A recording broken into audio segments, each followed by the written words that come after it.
meant to me, I'm remembering. It's undoable. Shalom, brothers and sisters. I'm Elder Ricard Shar of the Gathering of Christ Church, and yes, we're going to Zion. We have a Sabbath lesson for you all today, and I thank you for your presence.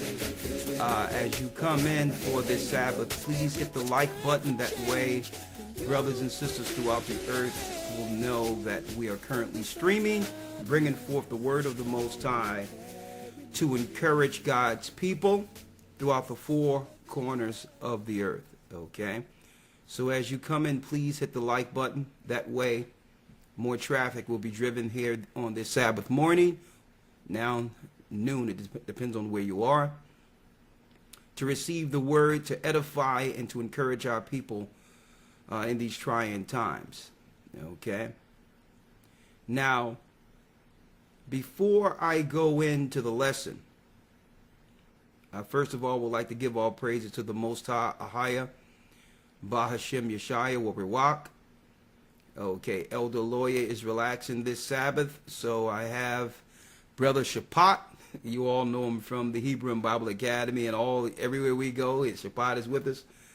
And he brings great news like tomorrow. I have no idea what he's going to jump into, but you know, it's interesting. But he'll be assisting me on the reading side and on the precept side this morning. All right. And the topic of our discussion today, and it's going to get deep up in here, is wickedness resides in our homes. You're not living in your home with just your family members. We're not. We're living in our home with other spirits.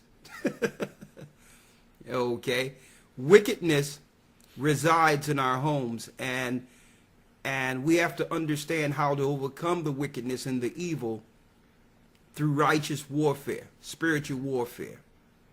Okay, I don't think any of you out there would want to miss this particular lesson. I'll tell you that. I'll tell you that. Right? Wickedness resides in our homes. The hard truth. Spiritual warfare. Man. Hey, let's go in. First of all, let's do the Hebrew Credo, and then we'll jump right in. We go into this every Sabbath. Shema Yasha'Allah Ahaya Alahaya Nawa Ahaya Akkad. Shema Yasha'Allah Ahaya Alahaya Nawa Ahaya Akkad. Shema Yasha'Allah Ahaya Alahaya Nawa Ahaya Akkad. Shema Yasha'Allah Ahaya Alahaya Nawa Ahaya Akkad. Shema Yasha'Allah Ahaya Alahaya Nawa Ahaya Akkad. Shema Yasha'Allah Ahaya Alahaya Nawa Ahaya Akkad. Hear, O Israel, the Lord our God is one. Hear, O Israel, the Lord our God is one. All right, all right. Don't forget, as you come in, hit the like button. Our topic and discussion today, as you all know, wickedness resides in our homes. Now, the hard truth. But the problem is that the world is in a state of confusion and have no idea of spiritual warfare. And the examples I can give you is we're getting inundated with mothers crying out, sending messages, calling us. I'm speaking of grandmothers, 70. I spoke to one just the other day, crying out concerning their children. Katie, Kevin. What's going on? We're getting inundated with mothers crying out, sending messages, calling us. I'm speaking of grandmothers, 70. I spoke to one just the other day, crying out concerning their children. What's going on? I try to pray for them. Can you pray with me for them? And the mothers, they don't want to accept, and it's a hard thing to accept, is that the children don't want prayer. They want what they're doing. My grandpa was always coming at us with that religion. And every time, it would go in one ear and out the other. And that's just on one level. That's just on one level. Hey, On every level, do you care whether you live or there's die? a battle. Where wickedness expresses itself within our own homes. I'm speaking of those who are looking to do right. Either it's the children, the parents, right? Hey, you probably have to watch the dog too. I'm going to tell you right now, wickedness resides, and I'm going to show you today, I went into it, how to recognize it, where it comes from, who controls the wickedness, so that we can escape from this prison, this paradigm that's really aimed towards destroying us and having our souls go into darkness and utter torment. Okay? Now, I know we have some new people here today. And I'm going to go into some things that y'all probably have no idea. Okay? And through this, we'll begin to have what you would call a cleansing. Okay? A house cleansing where we're starting to move stuff out that don't belong in our home. Right? Usually during the time of the spring, because winter, things is all packed up and stored on shelves. You don't care if there's clutter in certain places because what? You're storing for the winter. You're in a conclave and you're not worried about cleaning up. As soon as the sun starts coming out like this time of year, what happens? You begin to open up the sheds and open the doors and raise the shades and starting to clean out things and rearrange the house, right? Well, brothers and sisters, it's time for that spiritually, right? It's time to understand where the wicked lies and move it out, right? Are you with me? Now, for those who have just come in or have been following this for not too long, I'm speaking of those who might be Israelites or those who come out of the Christian church and starting to understand that we are the children of Israel according to the Bible. I need you to bear with us because we're going to be going back and forth using precepts. This is how you get understanding, right? Let's go to Isaiah real quick, Shapat. Isaiah 28 and 9. Right? Yeah, like Christine Scott just mentioned, the clutter, getting rid of the clutter so you can see clearly, walk around freely. Well, there's some spiritual clutter, controlled clutter that's aimed towards destroying the righteous, right? Let's read Isaiah 28 and 9. Read it. Isaiah chapter 28 and verse 9. Whom shall he teach knowledge? And whom shall he make to understand doctrine? Whom shall the Most High God teach knowledge? The knowledge it's speaking of is the Bible. Right? Whom shall the Most High teach the knowledge of the Bible to? Read. Them that are weaned from the milk and drawn from the breast. And it says, second, whom shall he make to understand doctrine? Mm-hmm. Keep in mind, there's only one doctrine or correct doctrine in the Bible. So to see all these different denominations and different theories and teachings used in the Bible is absolutely asinine. The Bible teaches one doctrine. The fall and rise of man and the judgment against evil. The fall and the rise of the righteous people of Israel who will judge the evil. In a nutshell, the doctrine of the Bible, folks. That's it. That's the doctrine. That's the narrative. And if you understand that narrative, it clears everything else up. Okay? It clears up the gray areas, the spiritual clutter. Okay? Oh, love and this, that. Nah. You're not going to pander to my emotions. I'm not dealing with your love type thing right now. Okay? Because the Most High, he loves and he hates.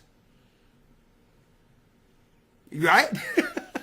So make sure when someone comes in with a doctrine, they just talking about, well, it's all about love. Well, there's a time that the Most High will execute hatred on those who hate him. Okay? There's only one doctrine of the Bible. And the narrative of the Bible is the fall of man, because man lost his dominion, Adam, through disobedience, and the rise of Adam through his children, the children of Israel. The fall of the children of Israel due to disobedience, and through Christ, they will one day rise again to judge the unrighteous. The doctrine of the Bible. That's the doctrine. That's your base floor there. I'm giving you the foundation. Read. Verse 10. For precept must be upon precept. Precept, originally in its ancient form, Hebrew. Precept upon precept. Now it's key that you understand the gravity, the full understanding of what the Bible is saying. The Most High is saying through this Bible, I'm going to teach you to understand my word. Each line of my word in Hebrew is a precept. Now, these words in the Hebrew came from the heavenly tables, the heavens, and were made what? They were made to edify for the children of the Most High on earth. Okay? So when you talk about the stars, the constellations, the heavenly tables, well, this book was made from those, okay, into print. Precept upon precept, the word of God. Read. Precept upon precept, line upon line. Line upon line. Each line there's a message. But what? The Bible is written in dark sentences and allegories. So that you just cannot read it. One thing, you can read it in context, one chapter to the next. That gives you one level. But then the Bible becomes manifold, folks, where he'll take a precept that talks about something in Hebrew here, and it's the same word in Hebrew someplace else, and it links to give you a higher narrative of that specific context. See? So when the Bible was translated into English, those same precepts stayed connected. Okay? Line upon line, line upon line. Read. Line upon line. Here a little and there a little. Here a little and there a little. See that? So that means I may start off in the book of Joshua, and there's a precept I'm reading in a chapter in Joshua that really doesn't make no sense in the context of how I'm reading it, because it jumps into something else, right? But then I pick it up in Proverbs as if it flawlessly moved from one chapter to an entirely different chapter and linked and gave understanding to what I was reading in Joshua. See that? See, but everyone don't have the understanding of how to break down this book, because the book was given to the children of God. And that's why there's so much controversy concerning Israelites in our awakening right now. Because we're able to break down the highest so-called theologians and teachers on earth, and they cannot contend against this doctrine. They cannot. Because we're not trying to use the Bible to do what? To shield our paganism. See? We're not doing that. We're just teaching the Bible. We don't have no other intent outside of teaching the Bible. We're not trying to conceal our true doctrine like the Catholic Church is, like your Sunday churches are. See? They're using the Bible, but yet behind the Bible is paganism. Behind everything they're doing is traditions of men and customs of evil. See? See, and that's why everyone is contended against this awakening. And all the other doctrines, they're mad, whether you be Muslim, Christian, Catholic, doesn't matter. They're all upset. They're in their feelings. Why? Because they won't let the paganism go and just read and deal with the doctrine of Bible, the doctrine of the Bible as it is written. I don't need your theories, your church's theories, or your religious theories. I don't need it. The Bible deals with a doctrine within itself. Okay, I don't need no Roman coming later saying, well, I'm going to give you my understanding of it. The Roman Catholics aren't the people of God. I don't need no Arab coming from someplace talking about, I'm going to give you some understanding of the Bible. No, the children of Israel are Jacob. They were Jacob, always has been, not Ishmael. I don't need your understanding on our record. You are against our record. Okay? Let's make it clear. So that's why they're coming and it's talking about, yeah, it's tampered with. If it was for you, you would stand with it. See? If it exalted you, but the Bible is doing what? It's freeing the prisoners. And it starts here. And I'm going to show you, brothers and sisters, how we have become imprisoned. When you think of slavery, you only think on the layman's level. Oh, I'm picking cotton, woe is me. I'm building plantation. I'm in slave ships. Let me tell you, that's the lowest level of bondage. The bondage we're in now is way more strategic. Okay? And this is the type of slavery that can last for generations. And I'm going to show you that it's on a spiritual level. And guess what? We are in prison in our own homes. Precept upon precept, precept upon precept. Here a little and there a little is how we read the Bible. And I'm pointing this out here for you now because we're going to be going to different precepts. And it's upon you to write these precepts down for this topic today. Okay? Here a little and there a little. Read. Verse 11. For with stammering lips and another tongue will he speak to this people. Stammering lips and another tongue will he speak to this people. So the Most High was showing Isaiah that he would speak to his people in exile one day, because it was prophesied we would go into captivity, right? That he would speak to us in a new language, right? You got it. English. I'm going to drop something on y'all too. English is a variant of Hebrew. It's a variant of Hebrew. You can learn that in our class, folks, the Hebrew and Bible Academy. King James was a black Hebrew, folks. He renamed the lands of Britannica and all that of Europe. He renamed, before him, our people, when we came in, not him, but our people after the fall of Rome, renamed certain sectors of Rome, England, which means what? Angel's land. Angel's land. We renamed those areas and called it Angel's land. Hey, brothers and sisters, let me tell you, it was the blacks ruling in England. The Roman Catholics who were Romans were battling against the black rule. Until this day, that's why the Catholic Church and others don't defend King James' honor and let everyone everywhere claim that King James was a homosexual and stain his legacy. You know why? Because they've always portrayed us negatively. I'm going to put that out there. Is that King James book over there? You see it? Where that King James book at? Let me see if I have it there. See if it's over there. For those who might think that I'm making this up.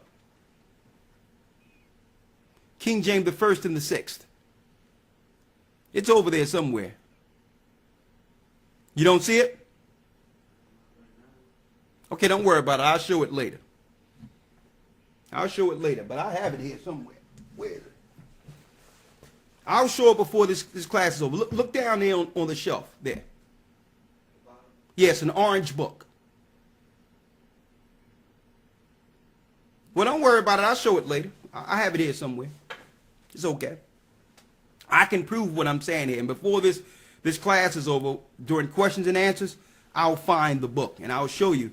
King James was a black man, and it cannot be disputed. He was an Israelite. Right? But let me delve in now. Okay, we're at 868 people. Do me a favor, if you just come in, hit the like button. I'm about to jump in. I just wanted to give it a little time. Usually I give it about 15, 20 minutes before I actually delve into the lesson. Right? And the lesson today, wickedness resides in our homes. Right? Now, I need you all first to go to, the first precept we're going to go to is Isaiah 61.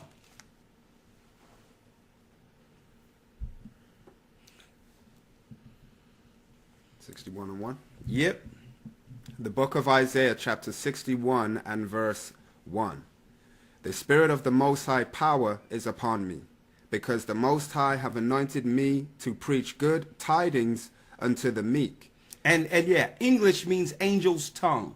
It was us fighting against the Roman satanic Latin. That's the point I wanted to make. So this is the new tongue that the Most High would speak to his people. The English tongue. Brothers and sisters, we created all writing and literature. We created the original alphabet. We created it all, folks. It all. The Most High, straight from the heavens, gave that to the sons of righteous, the men of righteous. From Enoch, Methuselah, Noah, Shem, Abraham, Isaac, Jacob. We're the form of all things, folks. So at the very end, he would have it where there would be a universal language that would get to our people and spread to our people throughout the four corners of the earth. And it's English. We created the English language. When you think of England, don't think white people. Okay? That's part of the deception. Okay? Don't think white people when you think of England. Don't think of the Queen of England, because she's not even from England, folks. She's from Germany. So once King James fell, the Wettin family, which were Edomites, came in their stead and began to take on our names over in England. We're shattering the paradigm, folks. We're shattering the paradigm. Okay? This is how we release the prisoners. Everything they taught you was a lie. Everything. Come on. The middle of verse 1. Let's Isaiah go. chapter 61 and the middle of verse 1. He have sent me to bind up the brokenhearted. He have sent Christ. This was a prophecy of Christ, the Spirit of Christ, to bind up the brokenhearted. The heart is not speaking of in the scriptures a muscle that pumps blood. It's speaking of the mind. The broken minds. Christ was sent to heal the broken minds, to fix our brains. Our brains are broken. People are asking, what's going on with our people? Broke brains, folks. Gun violence in the city That's what's going on. spiraling out of control, and the majority of victims. But the Spirit of truth has come to fix these broke brains. Right? Come on. To proclaim liberty to the captives. To proclaim liberty to the captives. Now, on one level, physical bondage. But, hey, don't make no bones about it, folks. Don't fool yourself. They would have never set us free if they didn't already have in place a greater way to enslave us, a greater form of bondage. And I'm going to show you what that bondage is. We were never set free, folks. Come on. And the opening of the prison to them that are bound. And an opening of the prison to those who are bound. You seem free, right? But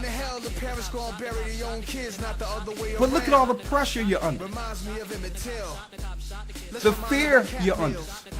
All these create prisons in themselves. The fear we have for our children. The fear we have walking out the door. The fear we have of ourselves and our own tendencies and impulses, which leads us in the wrong directions. These all create prisons. Read. Verse 2. To proclaim the acceptable year of the Most High and the day of vengeance of our power. And the day of vengeance. So who's bringing the vengeance? God brings the vengeance. We as a people cannot be teaching what we're going to do to somebody and all that. That's straight garbage. Okay? The only power we have in captivity, in servitude, is to serve the living God. Is to serve the Most High and to begin to correct ourselves. That's the only power we have right now. And that's all the power we need. It's utterly ridiculous. People out speaking with the word of God, talking about threatening people what they're going to do. It's asinine. It's straight idiocy at its best. Christ will bring the vengeance. Read. To comfort all that mourn. To comfort all that mourn, like the mothers who are calling us. Read. To appoint unto them that mourn in Zion, to give unto them beauty for ashes. Beauty for ashes. The oil of joy for mourning. The oil of joy for mourning. Christ said in St. John 8:32, you shall know the truth, and the truth shall make you free. Right? Let's go to, real quick, Hosea 4 and 6.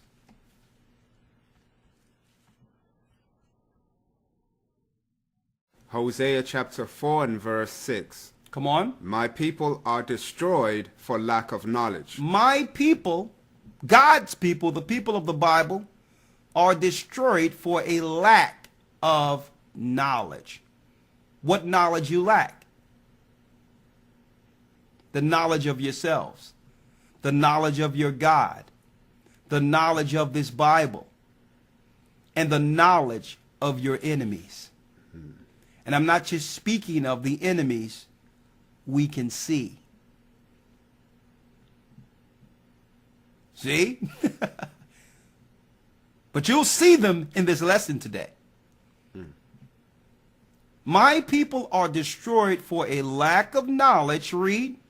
Because thou hast rejected knowledge. Because thou hast rejected knowledge. I will also reject thee. I will also reject thee. So what is the Most High saying here? Once he reject you, what happens? Read.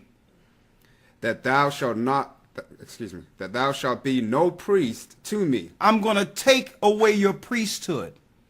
You will no longer, if you don't want to represent me in righteousness, you will no longer be the righteous priest on earth. I'm taking that away. And he stripped Levi of the priesthood. And we all know that the Levites are predominantly in certain parts of Africa as well as Haiti today. Read. Seeing thou hast forgotten the law of the Most High, thy power, I will also forget thy children. I will forget thy children. Because why? The priesthood was what? It was handed down from one generation of the sons of Aaron to the next. I'm taking the priesthood, that generational gift I gave Levi, away, and no longer will you be priest unto me. That happened to the Levites.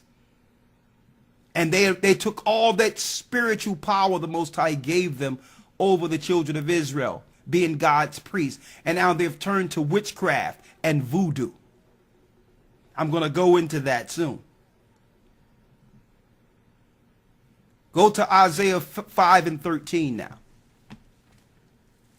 Isaiah chapter 5 and verse 13. Come on. Therefore my people are gone into captivity. Therefore my people have gone into slavery. Why?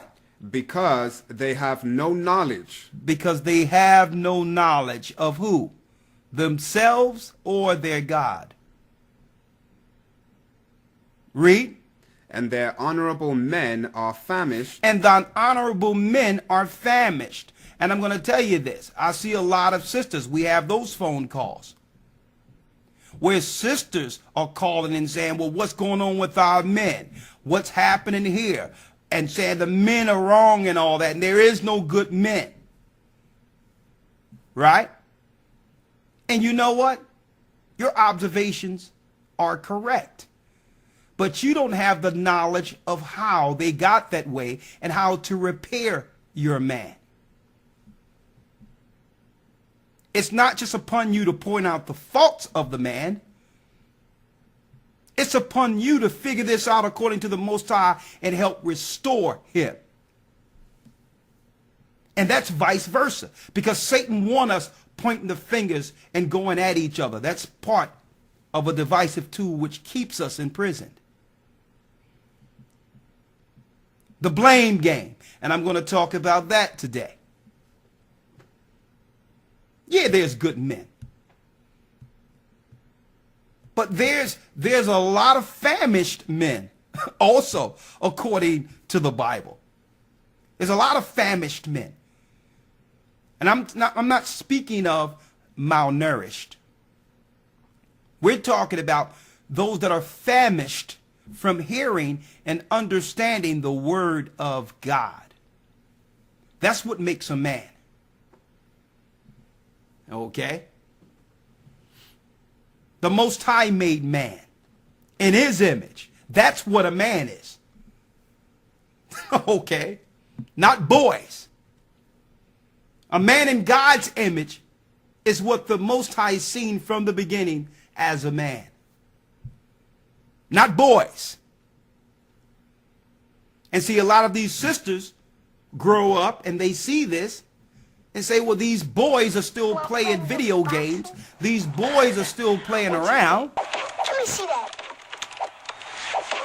My gun. They have that power. And I'm saying that on either side of things, because you have a lot of men blaming women. We're going to talk about that too, to some degree. But I want to get to the origin of this topic. I'm going to get to the meat of it, folks. And the meat of it is, if you're under a spell, listen to me clearly. If you're under a spell, you're easily controlled on the highest level, and your curses, meaning slavery, becomes generational if you don't recognize you're under a spell.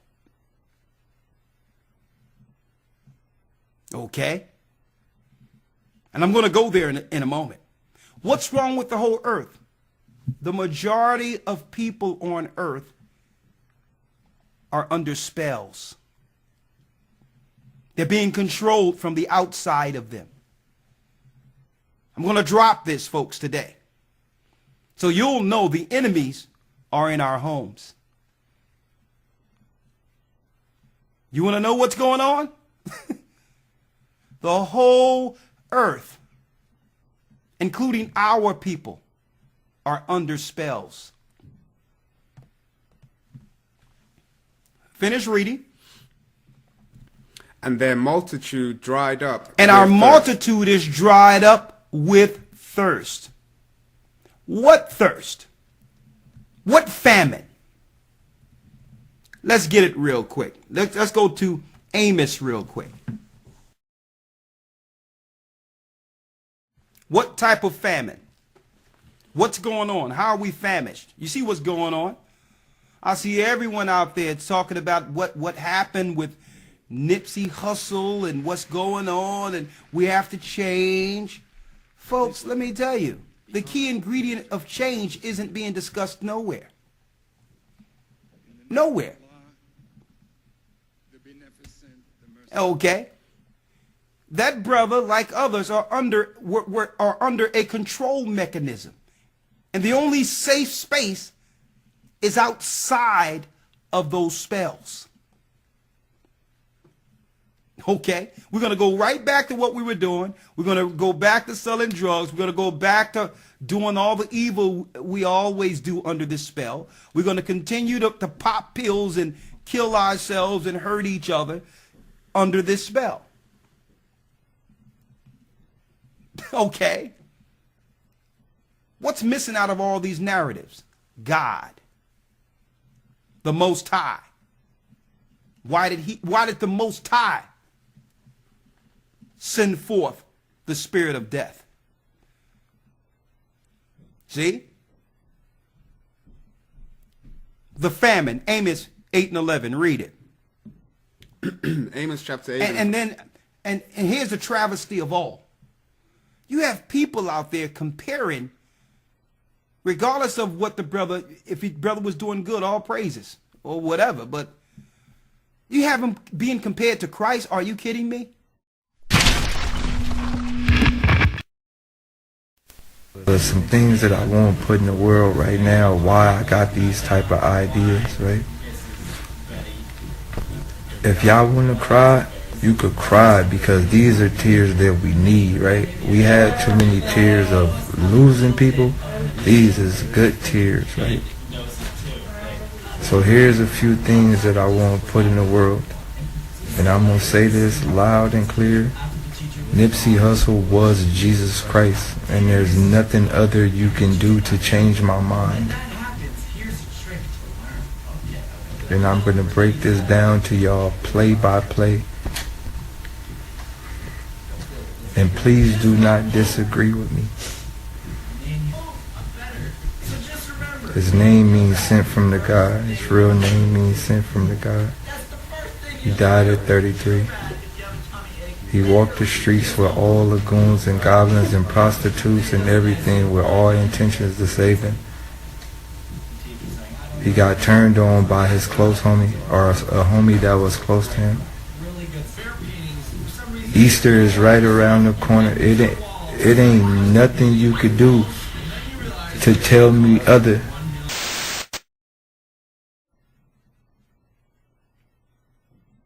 That's showing you the state of this delusion, this spell we're under. Okay? We should have been crying out concerning the death and destruction of our people. We should have been turned back to the Most High and understood that we're under a curse which allow who? The sorcerers to continually control and destroy us. And we'll identify them today also. Come on. Amos chapter 8 and verse 11. Behold, the days come, saith the Most High Power. Come on. That I will send a famine in the land. I will send a famine in the land. Not a famine of bread, not a famine of bread, nor a thirst nor for a water. thirst of water, because I tell you, my people have gone into captivity, and their great men have become famished. They hunger and thirst. But this is not about food and water. Our people are eating fine. Read. But of hearing the words of the Most High. But of hearing the words of the Most High God. Right? Now, the topic of discussion, and I see we have about 1,200 people. Be sure to hit the like button here as you come in. Right? The topic of our discussion: wickedness resides in our homes. The hard truth, breaking down this spiritual battle and how to overcome the evil.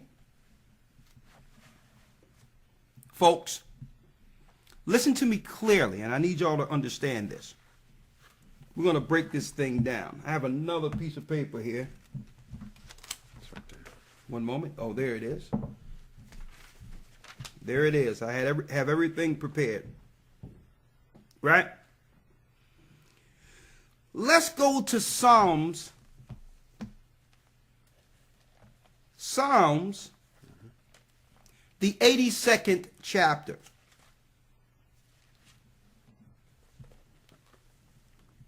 Right?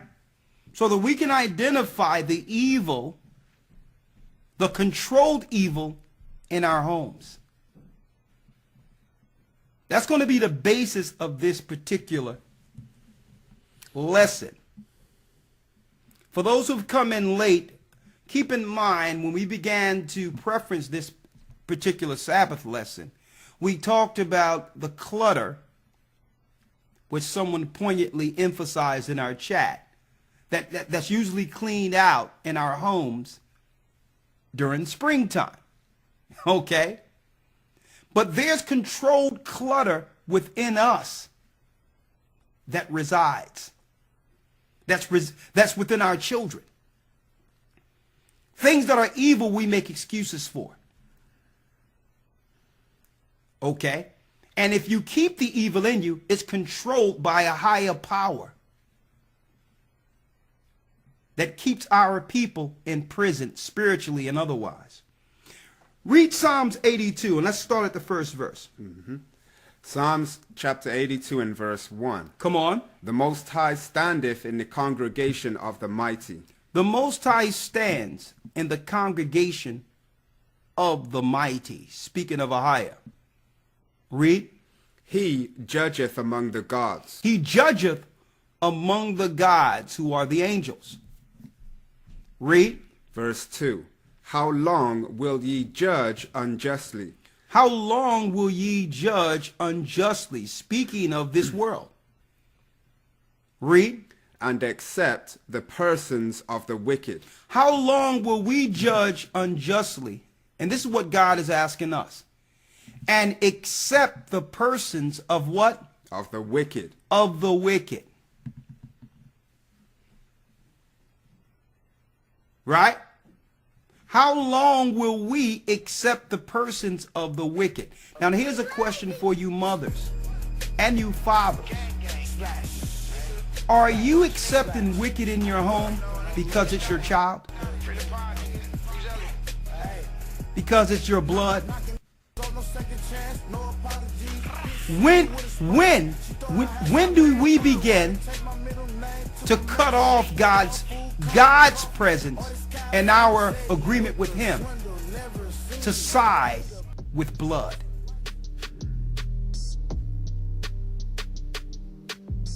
See? Read that last piece again. Verse 2. How long will ye judge unjustly and accept the persons of the wicked?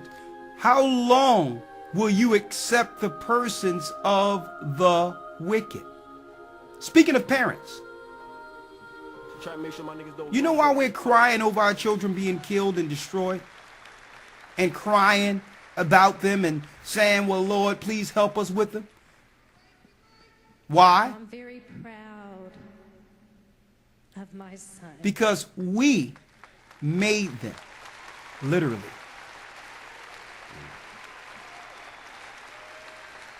We made them. My son And growing up, seeing the evil that they were partaking in, we excused it, we called it cute, was not realizing we were making what? Enemies of God. And on top of that, excuse their wickedness and evil. Why? That's my son. That's my daughter. But then what? As a result, we have to bury our sons. We have to see our daughters torn apart, represented in this earth as harlots. No real legacy. When? How long? If the Most High can judge amongst the gods. In the beginning, Lucifer and 1/3 of his angels disobeyed, and you know what God did? He kicked them out. He kicked them out. And I'm going to show you how deep this particular lesson is, folks. A child comes to the age of accountability at the age of 12. That's what this world knows. I don't care what they talk about when it comes to the age of this and the age as an adult. They become accountable at the age of 12. That's when their senses begin to kick in. That's when they begin to choose good or evil, folks. And if they start doing certain things, I'm going to give an example. If they start Snapchatting and putting their bodies out there, if they start putting tattoos all over themselves, that's a clear sign a demon is in the house. And I'm going to show you. And once it's in the house, it's being controlled by a higher mechanism. I'm going to show you, folks. So parents, you can cry, you can pray, you can ask your preacher, please help them. Guess what, folks? These people can only be helped if they want help. And they'll take everyone down in their wake. I'm speaking of demon possession, folks. And knowing when to let go. And that's hard as a parent.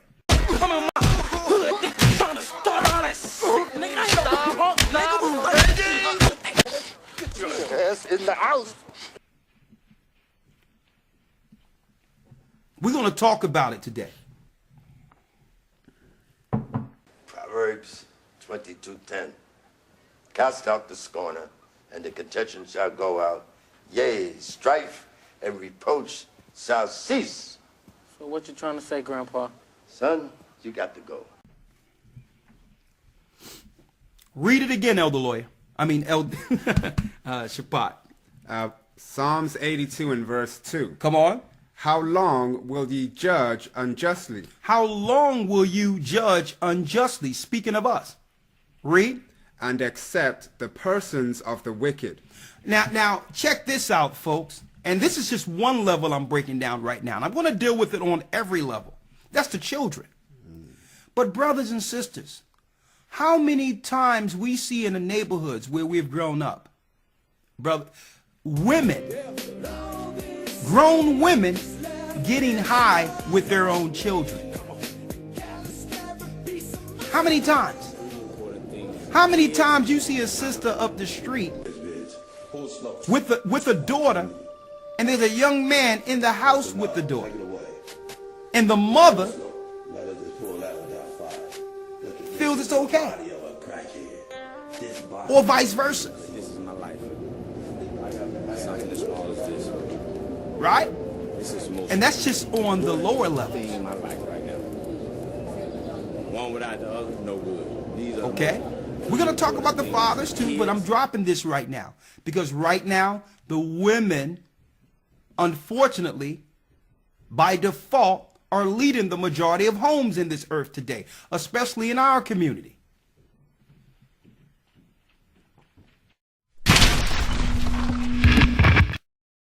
It was okay. It was a beautiful world I grew up in. You know, they talk about segregation, but, you know, like Malcolm said, I didn't want no integrated cup of coffee. We had a beautiful neighborhood. Things started changing in the mid-70s. The system destroyed our whole neighborhood. Like, you know, once we had a lot of business owners out in Third Ward. I mean, Dowling was like a city. You didn't want to go anywhere else other than Dowling. We had movie theaters. We had everything. You had the father and the mother in the 60s. In the 70s, you know, it kind of slacked up on the father being at home. So you had a lot of women raising kids or boys by themselves. They really never knew how to be a man, or as we define what a man is. We kind of strayed away from that. And in the 80s, you know, it was just the majority of the women raising kids on their own. Drug-infested neighborhoods, neighborhoods that were once drug-free. We had control of it, but now it's everywhere. What you need? I'm on the block, I got you. You know, you go to the park, you can't even go to the park no more, have fun with your grandkids. They shooting dice, smoking marijuana right in front of you, and afraid they're gonna holler, this is the way the hood is. Who told you that?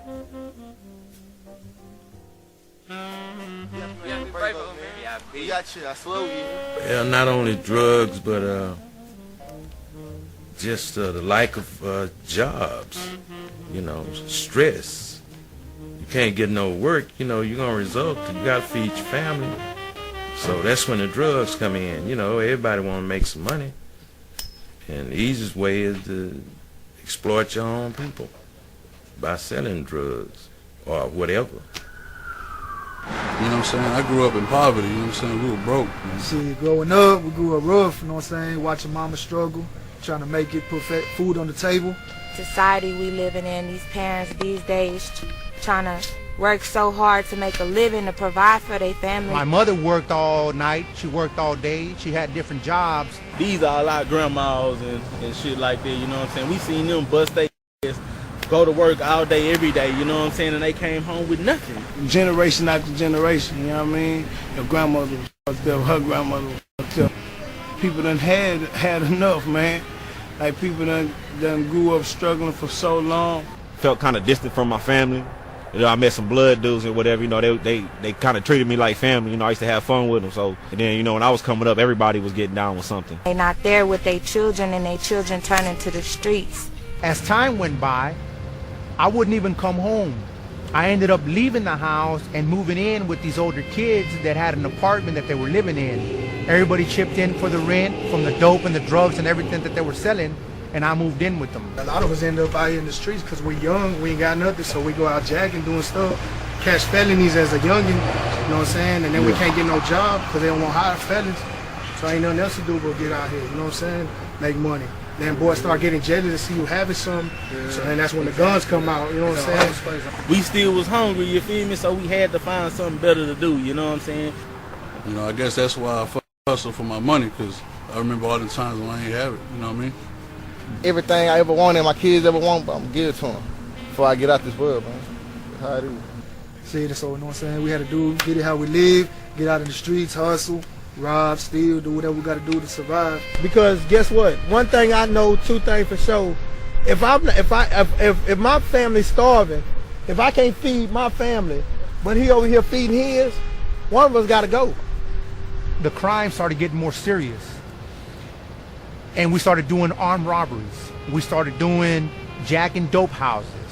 We would go, and whenever we knew a delivery was going to be made for cocaine, we'd go in there and jack them. Well, you're not going to feed your family and I can't feed mine, because I'm finna come get whatever you got. Whatever you got, I'm coming to get, because I'm going to feed mine before I let anything happen. I stole, robbed, shot, killed, stabbed, I don't give whatever it took to help my mom put food on the table. That's just what it was. And I don't regret none of it. See? Read. Verse 3. Defend the poor and fatherless. Defend the poor and the fatherless. How do we defend the poor and the fatherless, brothers and sisters? The first defense is teaching our children righteousness according to God. That's the first level of defense. right? Teach them right from wrong. Train up a child the way they should go, and when they are of age, they shall not depart from it. Or at least they'll know good from evil. Therefore, now you taught them right, and they come in the house and they have a tat or something like that on them, listen, you got to go. Okay? You have to go. These are clear signs of demon possession, folks. And when people get demons in them, they become captives or servants to their controllers. And I'm going to show you who the controllers are today, folks. You're going to find out why love and hip-hop and all these other things, all these other promotions, you're going to find out why they are being promoted more so than regular family television.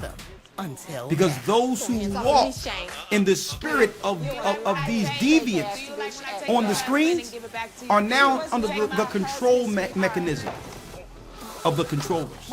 And I'm going to show you. Come on. Defend the poor and fatherless. Do justice to the afflicted and needy. Do justice to the afflicted and the needy. It's speaking of the poor.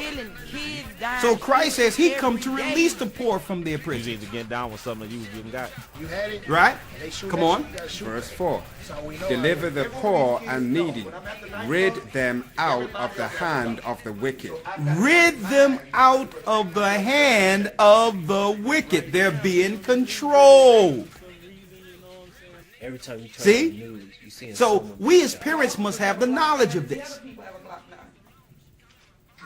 Rend them out of the hand of the wicked. Snatch your people back.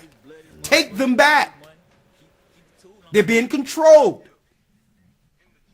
Read. Verse 5. They know not, neither will they understand. They walk on in darkness. They walk on in darkness. Read. All the foundations of the earth are out of course. And the foundations of the earth are out of course. You must understand that first. Up is down and down is up. Okay? Everything has been turned on its head according to the word. So the normal function of this earth is what? Man in leadership. Any spirit that's against man in leadership is evil. It's wicked. I don't care what excuses they put out there or how they try to theorize equality and all that. It's wicked. Anything glorifying women over men is satanic, folks. It's out of course. Immediately, the whole thing goes out of balance. Okay? It's out of balance. Oh, what you have? You got it? Mm-hmm. The whole foundation is out of course. The Most High made man in his image. Gave men a high spiritual aptitude of logic as well as strength. To do what? To keep order, folks. Not to abuse, as this world is trying to put out there. Not to hurt others, but to enforce righteousness. Is why man was created. Man was made to judge the evil. So now you throw that whole balance, you throw it out of course with feminism and saying, well, the woman is God and all this madness. One guy the other day teaching that, yeah, the scriptures teach that women had man. And I'm looking, and these are black people teaching this madness. Okay? And there's, guess what? And putting things back in course, saying man was made in the Most High's image has nothing to do with downplaying or downing someone else. It's truth, folks. It's putting things back in order. Okay? Let's deal with what is right now. The whole foundation of the earth is out of course. Why? Because women are focused on within this system. Okay? Even through education. I was looking at a video the other day with a university where it showed that young boys are judged for not being good girls in school. And they get frustrated and they get angry. Because the example of high academia is strictly focused on how girls learn. So we have to figure that, we have to focus on that. And give the young boys more attention on the spiritual side concerning their true origin. We have to give the young men their power back. That's number one. That's number one. Okay? And see, if they have the power on that side, in the real world, they won't act out their aggression and their competition on the joysticks and on the video games.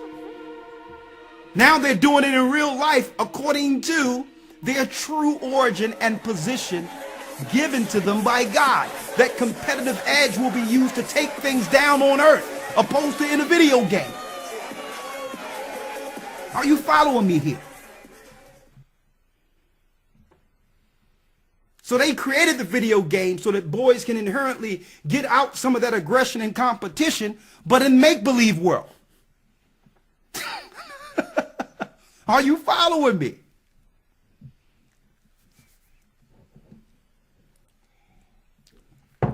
They would rather be taking things down. But the world don't give man space for that.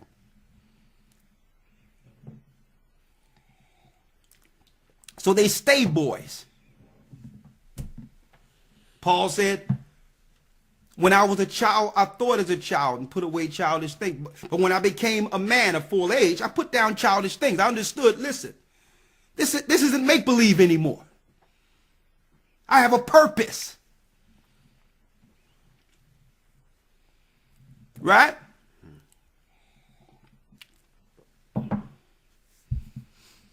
Hope you're following us today, folks, because we're going to get to the origin of all of this. You must first understand that everything is out of course, starting with man and woman. Okay? Women are strong in their own right. Okay? They're strong in their own right. Okay? And there's no question about it. A woman can encourage the man in his strength to be the best he could be. And you know what? Even she'll be the better for it. Right? Now, what else you have there, Shapat? Do you want to finish out the chapter or that's it? You at the 5th verse? Yeah. Okay, let's go there real quick. Now, don't forget to hit the like button as you come in. Right?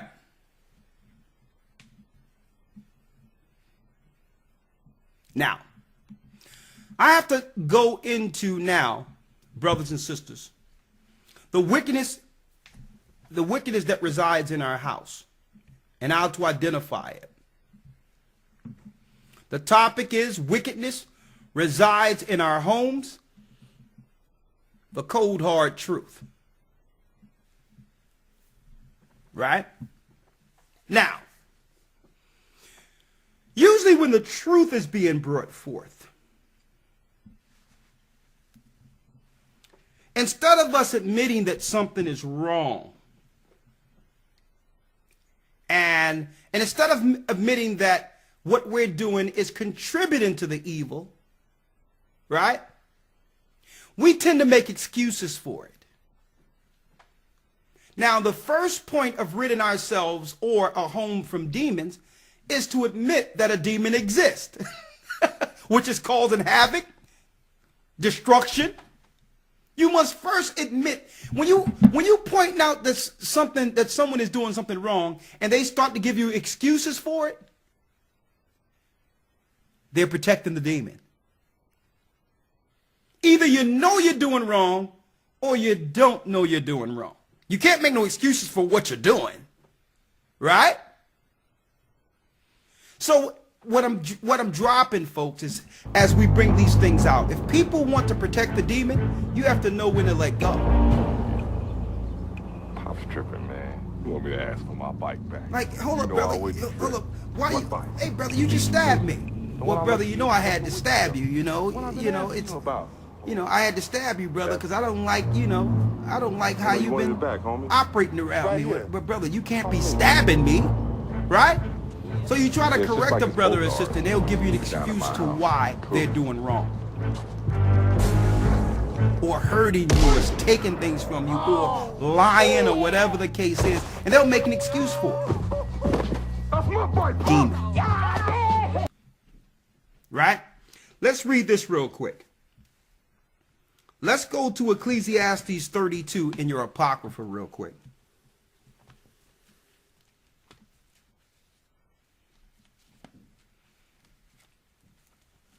Now let's bring this in and narrow the scope of this. Just say if someone, right, has a clear and present, what you can see, evil about this. And we're going to identify what those are in a moment. And you begin to say, listen, you can't be doing this, or you shouldn't be doing that, or you shouldn't have this on, or you shouldn't do this, or you shouldn't think like this. And they'll give you an excuse to why. Whatever they're dealing with exists. My soldiers down the ride, don't make my shooters get the shooting. Your body's gone, your soul is gone. With us. Basically, that's just it. Plain and simple. Ain't no other way to put it. Listen to this. Ecclesiasticus in your Apocrypha, which is a part of the Bible, 32 and 17. A sinful man will not be reproved. A sinful man or woman will not be corrected. Hustle for my money. There's nothing worse than someone's doing something wrong, you point it out, and instead of him saying, I'm sorry, comes with an excuse. That same person, instead of saying, I'm sorry, will give you the reason why they're doing wrong to you. If my family's starving, Demon. if I can't feed my family, but he over here feeding his, one of us got to go. Demon. That's what it is. We have to recognize that. I'm speaking about parents. When you raise your children and they're beginning to say things, they're lying to you, they're making excuses, and you know the truth already.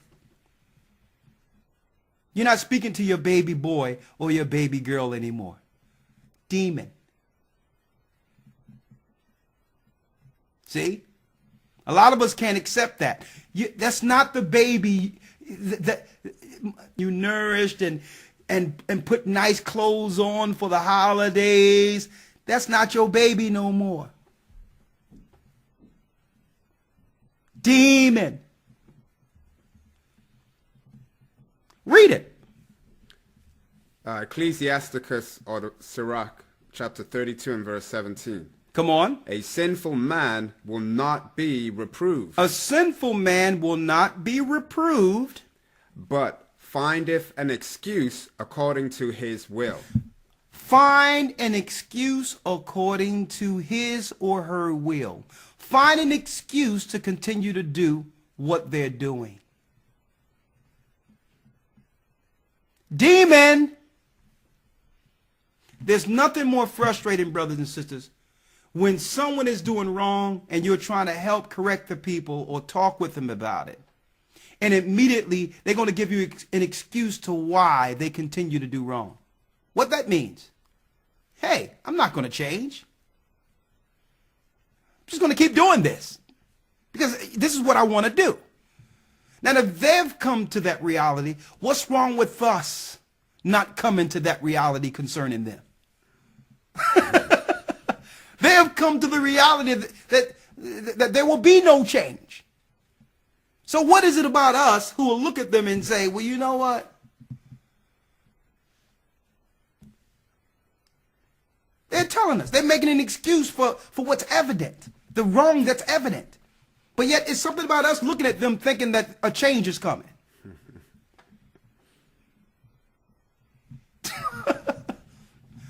Let me tell you, the Most High didn't play in the beginning when it came to the fallen, the angels who disobeyed. When evil was found in them. And what's wrong with us? That a person is sitting and lie in your face and make an excuse, and you're not recognizing that this is a spiritual battle here. This person has a demon in them.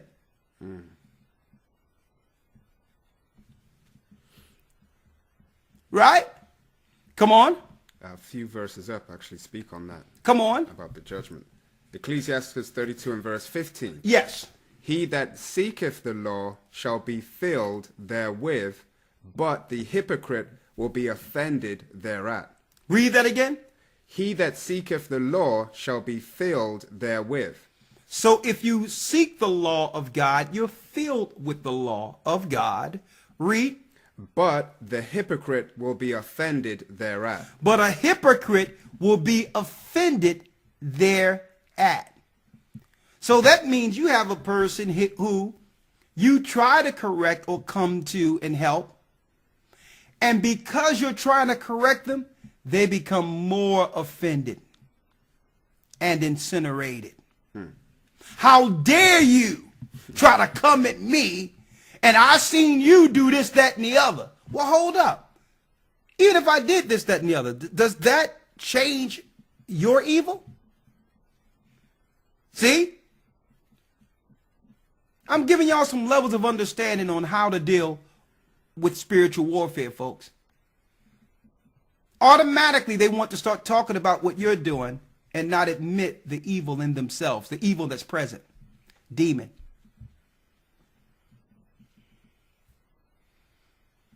Now, I'm going to give an example for parents out there real quick, since we were on the children thing right earlier. Watch this. Okay? You see your child who's grown in the wrong, dead wrong. And your child start breaking down and saying, well, you didn't pay me no attention. When I was growing up, you didn't do this. And now you're feeling like, oh my God, I know I did wrong. Oh my God, did I do this? Now you're within yourself, and automatically you begin to go into your parenting, loving state. Right? And your child is looking at you to see if it's working, right? And guess what? What that child did wrong is not even discussed once they use that on you. See? Demon exists. You hug your child and say, I should have been there. I should have did this. I should have did that. And now the little demon go and scurry away to harm others after backing you down. See? Because these demons have many characters. They'll come aggressive if they feel it'll work and the demon can still use the vessel. Or they'll come and pander on your sensitivities and cry. All that to continue to do what? To control that vessel they have captive. Are you following me here, folks?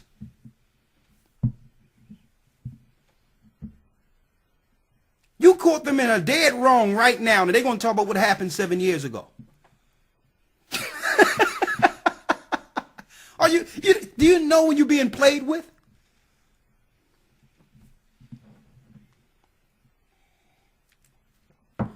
You gave everybody else attention, and you just left me out there. Oh, come on now. The demon need an out. Okay? And I'm just giving you just one example.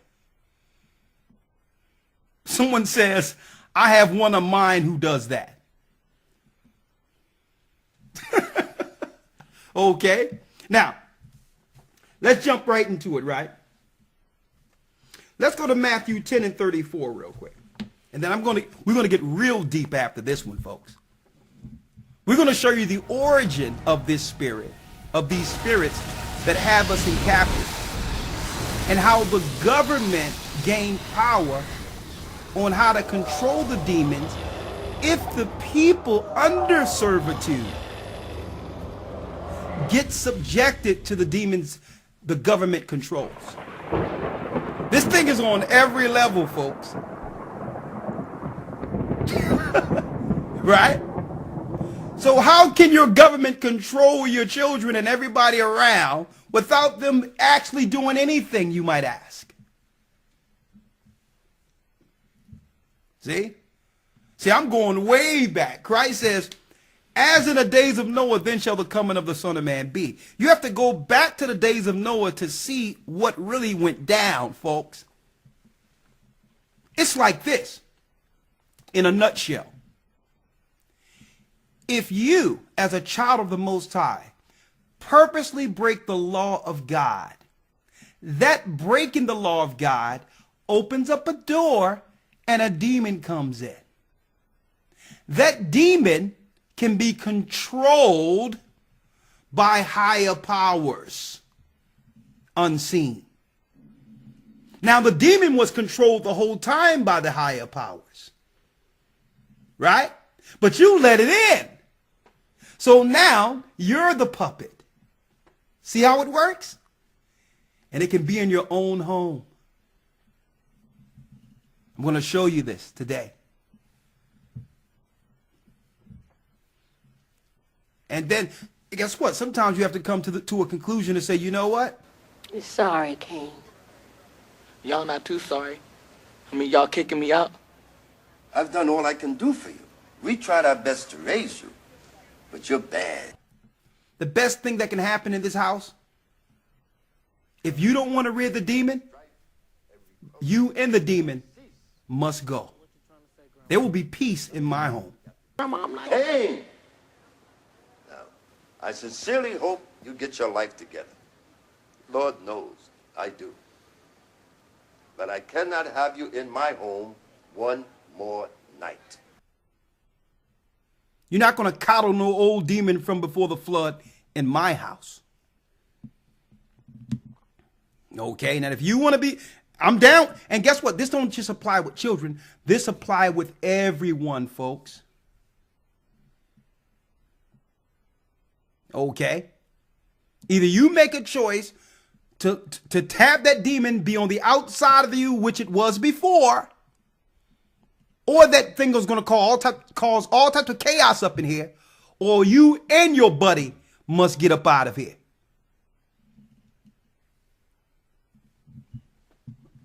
Right? Let's go now. Matthew chapter 10 and verse 34. Come on. Think not that I am come to send peace on earth. Christ says, think not that I've come to send peace on earth. Read. I came not to send peace, but a sword. I came not to send peace, but a sword. So when the truth of Christ come in, that does what? It released the prisoners. It tear down the strongholds that been holding us. Right? And guess what? Christ be ghost busting. It's about pointing out the evil in the vessel and pulling all those demons out of a person that have been in since a child almost, that have been dormant there. Christ severs that spirit, his spirit, from the demons who have always held that temple or that body under subjection. Read. Verse 35. For I am come to set a man at variance against his father. Now, why would Christ set a man at variance with his father? This man knows right, but his father is in sin. His father coddles the demon. Right? You can have a young man now, because it says through the mouth of babes I will speak to my people. And that young man begins to follow the Bible, believe in Christ, don't eat unclean foods anymore and make excuses for it. He don't go to Sunday worship knowing that it's pagan. And his father now becomes offended and begin to attack or treat his son differently. But guess what? Guess who's helping his son? Guess whose spirit that's in that divide with the sword? Christ. That's Christ. Now, I'm not gonna be the negative you taught me, Father. Because my Father made you. I love you. I'm not going to disrespect you, but I choose good. I choose righteousness. And there's a lot of good attributes I've received from you, Father, but I refuse to take on the demon. Christ sends the sword. See? Read. Verse 35. For I am come to set a man at variance against his father, and the daughter against her mother. And his daughter against her mother. Now, people are misconstruing this particular scripture and misinterpreting it. They're looking at the confusion in the hood where mothers is fighting daughters and saying this is Bible prophecy. No, that's just both demons. You got two demons right there. Okay, this is not talking about that. This is speaking of a daughter now has the truth and no longer will follow the wickedness in her home, even if it's her mother. And the mother gets offended. I raised you. How can you turn your back on me? And she start crying. All the years I loved you. And listen, I'm not eating pork. I don't care what you say. I'm slaving over the stove and all you disrespect me. Listen, the same stove that cooks unclean food can cook clean food. Right? I don't know what you dealing with when you can't come around and my family is here on Christmas and you know great grandma, this might be her last year and all that. They'll pour it on, won't they? They'll just, oh, you know great grandma coming. She don't see it's going to break her heart. Listen, I'm not celebrating Christmas. See? That's Christ bringing the sword. See? Come on. And the daughter-in-law against her mother-in-law. And the daughter-in-law against her mother-in-law. Here it is. You can have a daughter-in-law who's married to a husband. The husband has the truth. And now the mother-in-law is upset with the daughter because her husband, which is the son of the mother, is no longer under the mother-in-law's control because this man is looking to serve God now. You mean to tell me you don't go to church? It's that girl. I told you about that girl. I'm your mother. See? Christ bringing the sword. Cutting between bone and marrow. Cutting between what? The temple and the demon. Are you following me here? Read. Verse 36. Come on. And a man's foes. And a man foes, that means a man's enemy. Shall be they of his own household. Shall be they of his own household. Now, your physical son, daughter, and family, are they inherently your enemy? No. These are people, these are your loved ones, these are your relatives, folks. But demons reside in temples. And those demons become an enemy to the Christ in you. See? Spiritual warfare. See how it works?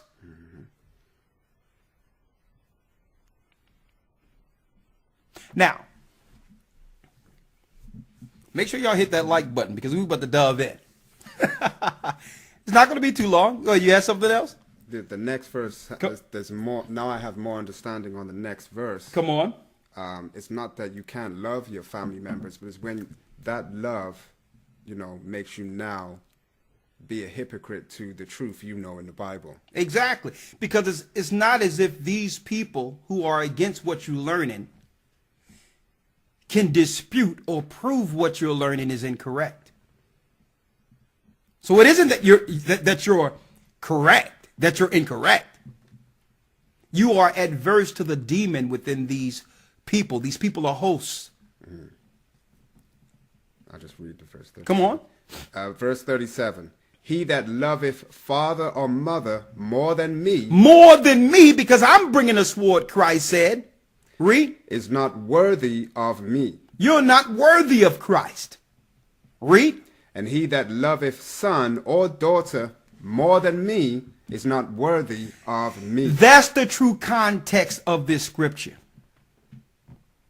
It's not saying that Christ is saying to hate your family.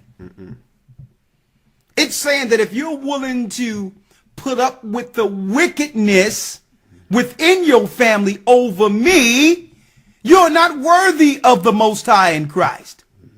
You must choose this day whom you will follow, especially if your family are hellbound. That's what Christ is speaking of.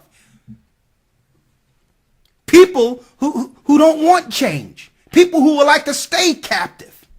Stay servants of the flesh and wickedness. That's what Christ was dropping there. So I know so many people try to turn this scripture around and claim Christ is saying that you're supposed to hate your family. Right. No, that's not what Christ said. Okay? Christ saying, listen, you come get this water and be baptized and rid yourself of the demon. Confess the demon. Confess what's in you. Admit you're wrong. And from that day on, be healed. But don't expect people to accept you the way you are. That's evil and wickedness. No one is going to accept someone the way they are. And nothing I hate more than anything, folks, is there be a clear and present evil that the person will admit exists. And they'll make an excuse for it.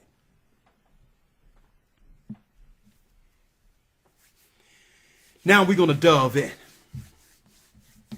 You all hit that like button, folks, because we are about to delve in and show you Demon Possession 101. Demon Possession 101. And folks, you're going to have to rid your house eventually of demons. Hold that. I'm coming right back with part 2. Hold that.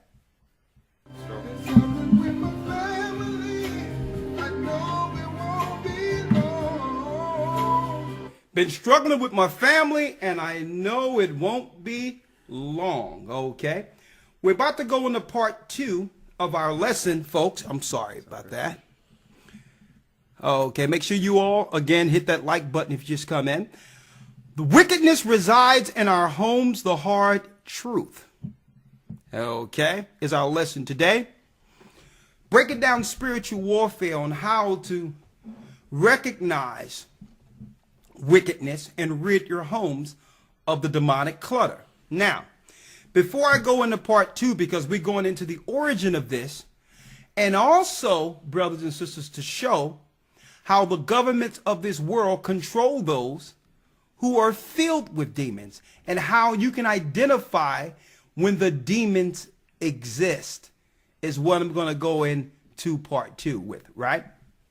But before I go there, let me announce that we're only week 3 in our Hebrew and Bible Academy, since we're at the halfway mark of this teaching right now. And I just wanted to do an intermission to say that we're at week 3 of the Hebrew and Bible Academy. Week 3. Our lesson is the promised seed, to show you how the righteousness from the Noah's Ark, made it through the flood, and brought forth a prodigy of Abraham. And we're going to also teach how when you look at Abraham's promise, it went to a specific people according to bloodline. And we're going to also tear down the lies they teach in the church that if you are in Christ, no matter what race, you're Abraham's seed. They convoluted and watered down God's promise. Okay? And I'm going to break that down to show you the true doctrine according to the Bible when it comes to Abraham's promise tomorrow. Exactly what does that mean? You'll find that out tomorrow in our academy. Now, if you're not in the Hebrew and Bible Academy, you can enroll by sending an email to gatheringas1 or go to historytimes.org, or just send us an email, gatheringas1@aol.com. Okay? And this way, we'll make sure we send to you the prior 2 weeks or the 2 weeks beforehand. Okay? That's missed, and you'll be caught right up and come flawlessly into week 3. We have Shapat with the news, Elder Lawyer with the Hebrew, and of course I come in, commentate on the news, and bring forth and teach the lesson. A must-have, our Hebrew and Bible Academy. Also, if you don't have any ways of actually paying through credit card, you can send to the P.O. Box, okay? When it comes to the Hebrew and Bible Academy, you can make the check out to the Hebrew and Bible Academy or Gathering of Christ Church. And that's P.O. Box 946, Hamilton Street, Philadelphia, PA 19130. Okay? And also, we're setting up churches all throughout the earth. This is a serious year, and I will be in different locations very soon. We're going to Florida and other areas. We have a new church here in, over in Chicago, brand new. Hey, we're rolling. But we cannot do this without your donations. And I'm going to ask you that if you can donate to the work, it would do much to make sure we continue this work and be expedient setting up these churches throughout the earth. Now, if you would like to send a donation to the Gathering of Christ Church and appreciate this work, you can also send donations or offerings to, you got it, the Gathering of Christ Church. Make sure you put offerings on the check or donations on the check. Okay. P.O. Box 946, Hamilton Street, Philadelphia, PA 19130. And I appreciate your contributions. And last but not least, I want to tell you about our calendar so that you'll know how to break down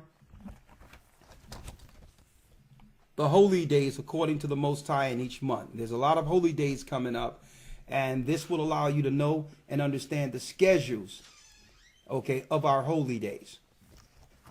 One God, one faith, one people. And you can go to gatheringofchrist.org to order the calendar, okay? Can you ask me to give me a coffee? Here you go. Thank you. All right, so that's it on that. All right, I'll make a few more announcements, but please help us out so that we can finish this work and set up churches throughout the earth. Now, are you ready? Part 2. Wickedness resides in our homes. Now, in order to understand the wickedness, you must understand the origin of demons. to recognize a demon, right? We're going into the book of Enoch real quick, right? Grab my Enoch book. It's right there. You got it.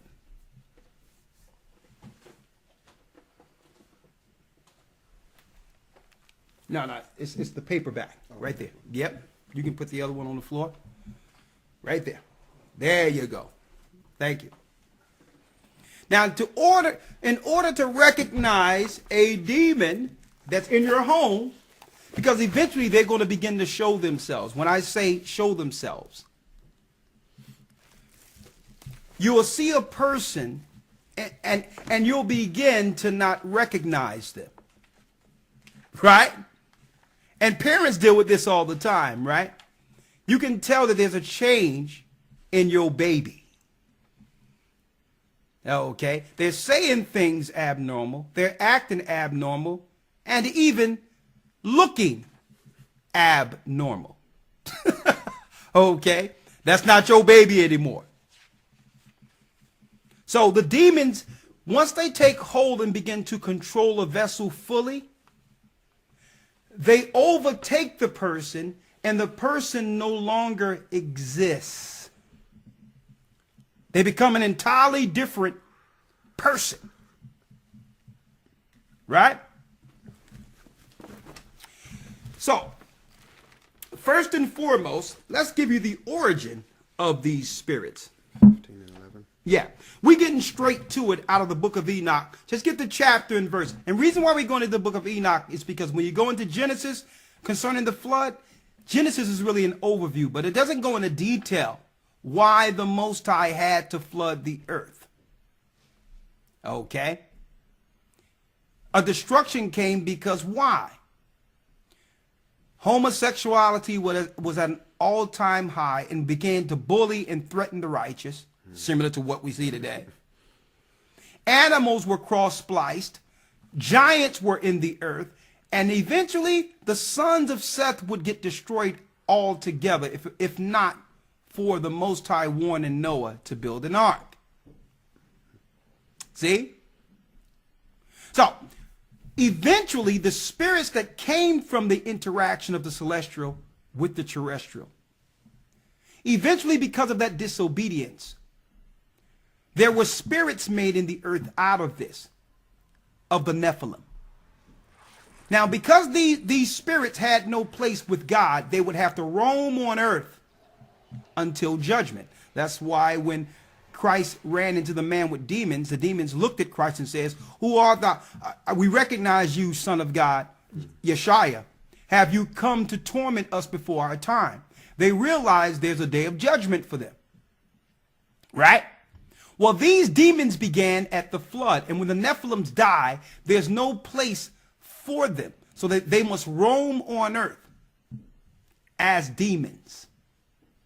So you must know what a demon is, folks. Okay? You must know what they are in order to recognize whether or not someone you love is turning into one or is being controlled by one. Okay? Chapter and verse. Let's get straight to it. This is the book of Enoch, chapter 15 and verse 11. Enoch 15 and 11. Read. And the spirits of the giants afflict, oppress, destroy, attack, do battle. So when you see people fighting, okay, when you see what we see, what you all recognize and think is entertainment, world star hip hop, and people are pulling each other hair off and all that other crap. When you see world star hip hop and there's battles and fights and all that and people smacking people up and all that, those are not your babies. Okay. Read. And work destruction on the earth. They work destruction on the earth. Read. And cause trouble.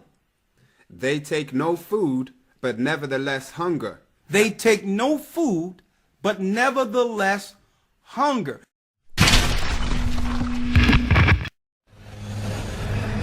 Oh.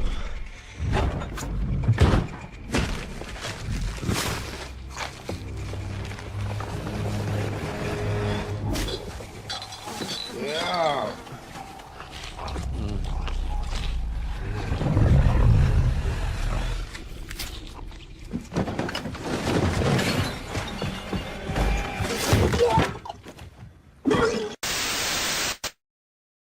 Now, one thing about the demon, folks, is what? It's insatiable. So when a demon possesses a person, they pick up insatiable habits. I have struggled with my weight. Okay. I'm tired of this. There's terms they have in this earth, like what they call a nymphomaniac. I have to knock it off with this. A person who cannot control themselves, their flesh. That's a demon, folks. My whole family is suffering from morbid obesity. When someone becomes gluttonous someone's gonna die. to the point where they'll eat to the point of obesity, demon. They could die. You notice when young people, a lot of people, when they smoke weed, they're like, yeah, it's getting me the munchies. That's not your baby talking. Okay, they're getting the munchies? Demons. Why? Read that part again. They what?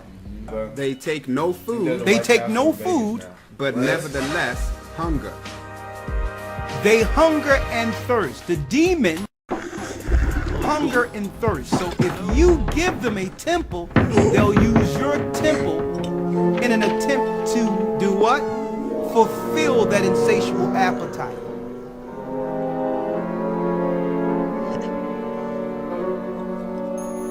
Oh, this is so good. Oh no. Yo, what's up, little man? How you living, dog? Oh no. Hey, you want a hit, man? You want a hit? Yeah. I haven't smoked a good pipe in a long time. Keep doing. Now let go. Yeah. You like that, huh? That's good shit. Good shit, nigga. Come straight from Korea. See? Come on. And thirst. And thirst. And see, and that's the power of fasting. That's why Christ told the disciples, some spirits will not go out, except it be through fasting and prayer. Where you and the person with the demon are fasting together. Because eventually, the demon will see you're not feeding it or not satisfying your flesh enough for it, and it'll make its way to a McDonald's where there's a lot of hosts there for it. Okay?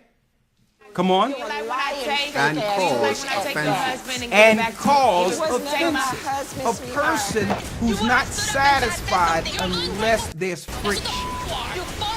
Hold up now.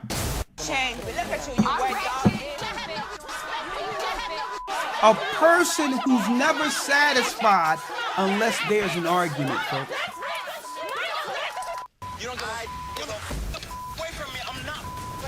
Have we ever met people like this? That's not your baby. Okay? How many times you made an excuse for a person where you know this person would just fly off and hand you over everything, so you have to watch everything you say around them because everything turns into an argument or a fight or a debate. You have to walk on eggshells around a person because you can't even speak naturally without, if I say the wrong thing, I'm going to offend this person. That's not your baby.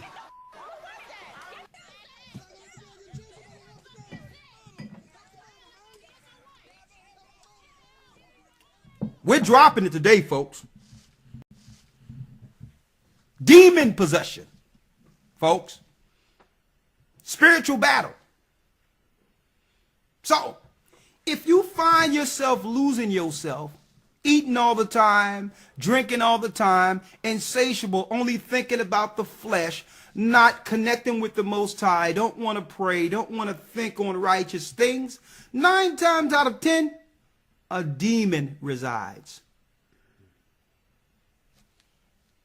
See? Now that's what we call spiritual recognition. The first stage of the battle is understanding your enemy. But what if the enemy is in you? See? Okay. Here it is now. And see, I'm not that way. When I say I'm not that way, I mean, if I'm around a person that's always like that, you're not going to stop me from being who I am in the Most High because the demon is in you. Okay?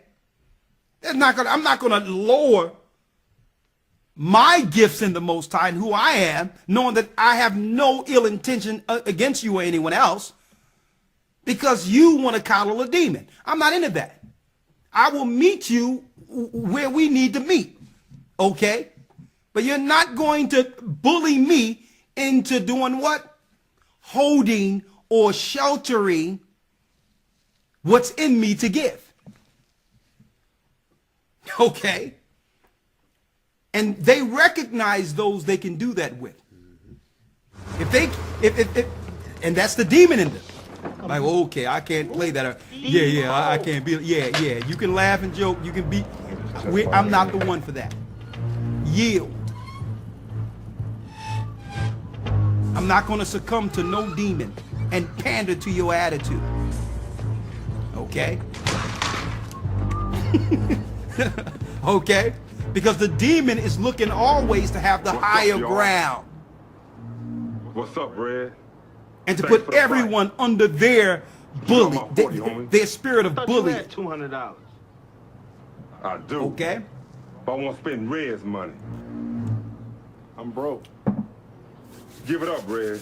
Come on, oh yeah, getting good, right? After the flood, what happened? Let's go to the book real quick.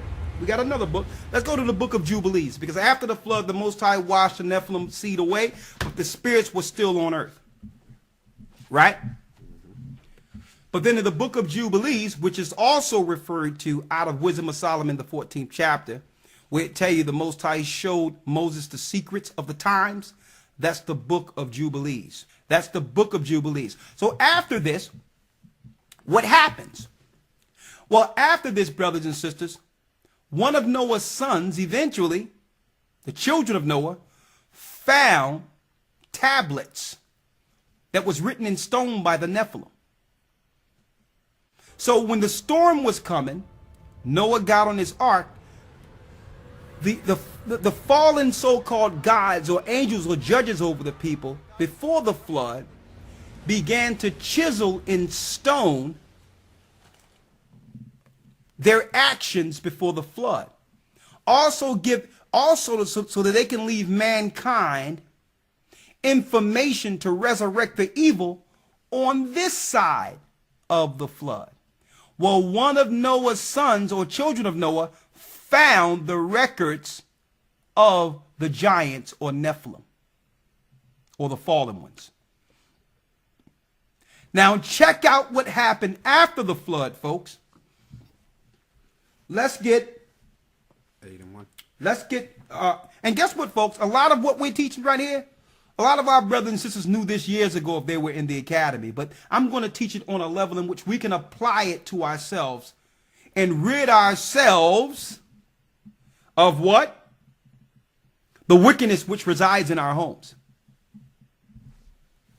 Right? Jubilees 8 and 3. Let's read it. The book of Jubilees, chapter 8 and verse 1. Canaan. Yeah, Canaan. Go ahead.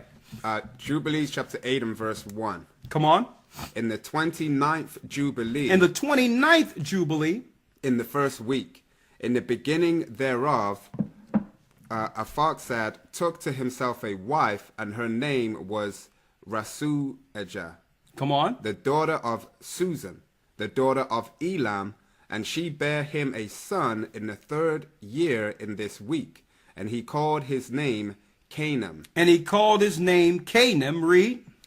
And the son grew, and his father taught him writing. Taught him writing. And he went to seek for himself a place where he might seize for himself a city. So at this time, the sons of Noah were looking for their own territory. This was before the earth was multiplied as we see it today. Read. Verse 3. And he found a writing which former generations had carved on the rock. On the rock, like your Gilgamesh tablets, the Epic of Gilgamesh. Read. And he read what was thereon. And he read what was thereon. Read.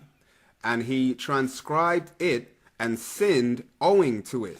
Go on. For it contained the teaching of the watchers. It contained the teachings of the watchers. The watchers are written of in the book of Peter in the New Testament, as well as the book of Jude in the New Testament.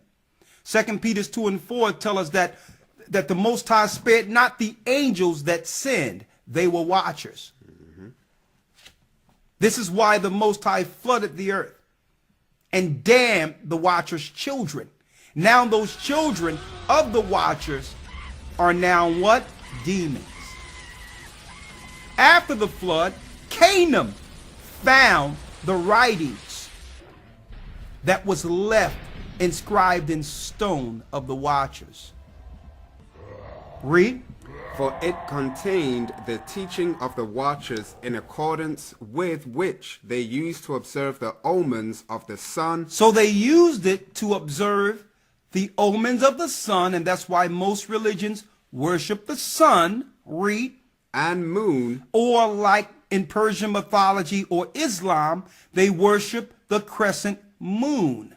Like the Jewish people today who set up all of their holy days after the moon. Read. And stars. And stars. In all the signs of heaven. And all the signs of heaven. They begin to worship the stars. And another way of example of that is those who follow the horoscope. That's involuntary worshiping of angels.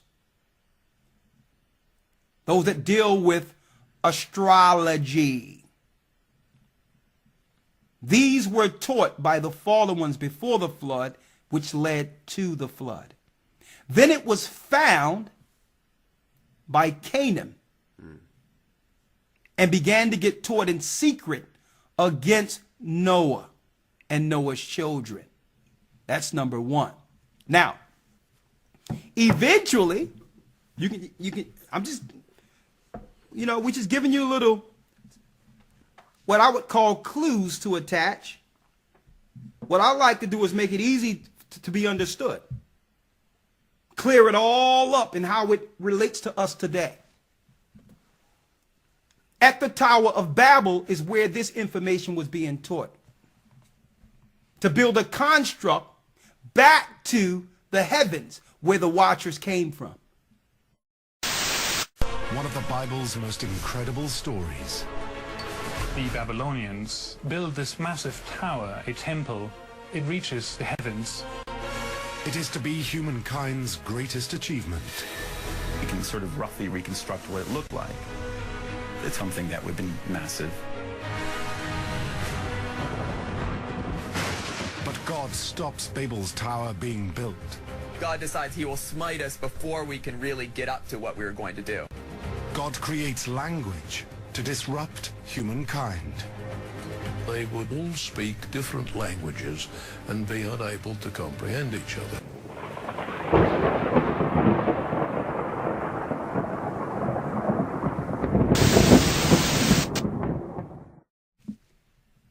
All religions have this same ideology that was found by Canaan, including the Egyptians, the people who've enslaved our people, our forefathers in the past. All right? So it's no wonder, folks, listen to this now. You have more on that, right? I think that's it. It goes into Peleg. There's another book I have. That Clement. Pass it to me. I need that. There's a book I made right there on that chair over there. Come on. Including the Egyptians. Let me read this real quick. I'm going to read this. Including the Egyptians.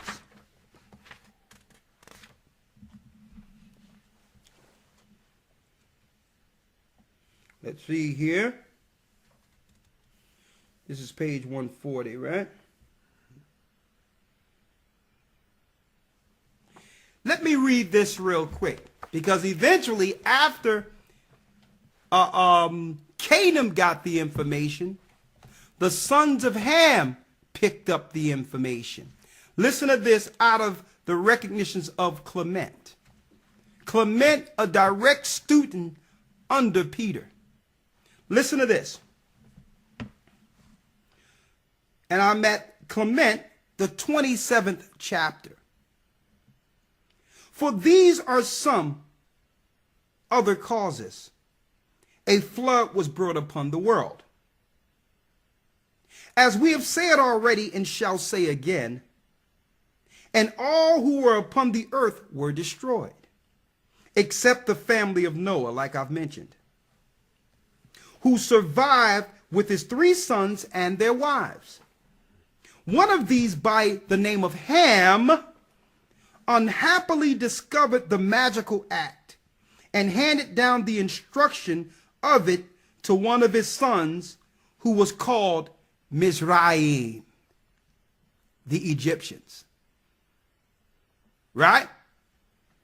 And from the race of the Egyptians, the Babylonians who built the tower, the Persians, and the, listen to this, and from the race of the Egyptians, Babylonians, and the Persians are descended. We're talking about, when you speak of the Persians, we're talking about the Iranians. Okay, listen to this. And also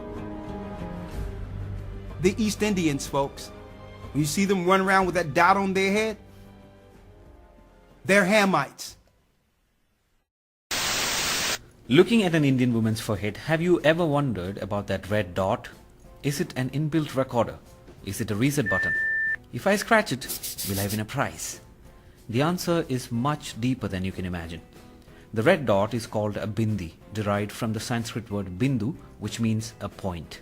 According to the Hindu culture, there are various psychic energy centers in the body called chakras. Among them is Ajna, the 6th primary chakra situated between the eyebrows. Ajna is also known as the third eye. As per the scriptures, meditating on Ajna enables the human soul to see what the physical eyes cannot. It helps you attain higher levels of spiritual conscience.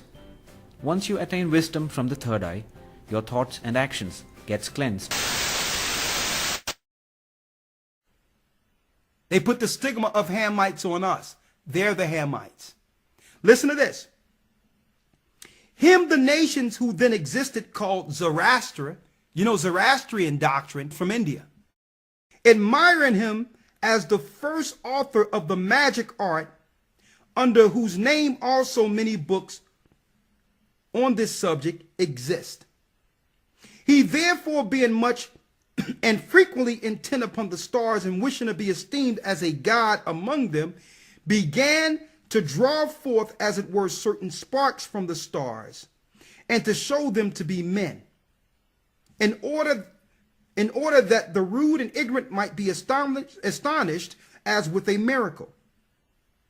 And desiring to increase his estimation upon him, attempted these things again and again until it was set on fire. Speaking of a spontaneous combustion.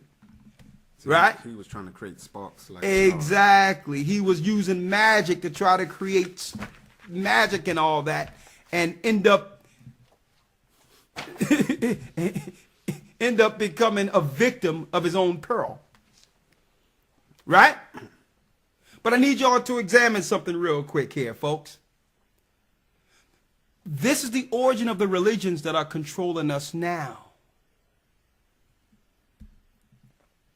I read further in this book, and it says that these particular, check this out, these particular religions created idols.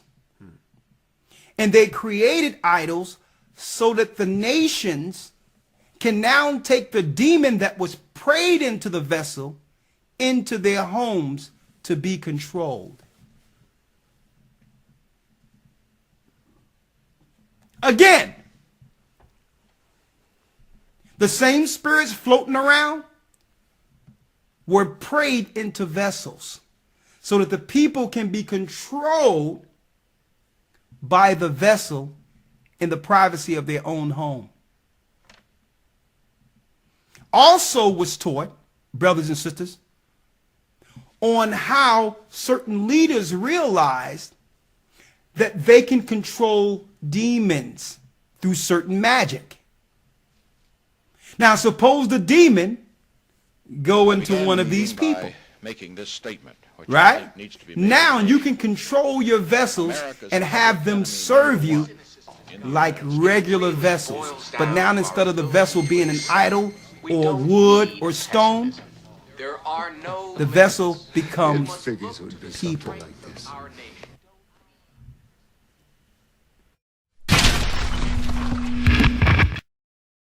Trap music. Cut it. It's known for its heavy bass, aggressive drums, and, if you're listening hard enough, drugs. I'm in love with the coco. I'll be in the kitchen cooking pies for my baby guy. But here's what's interesting. Even though the faces of trap music are mostly young black men, drug problems cross all color lines and all class boundaries. You know, if you picture a drug dealer in your mind, you're probably picturing some black kid standing street corner with his pants sagging.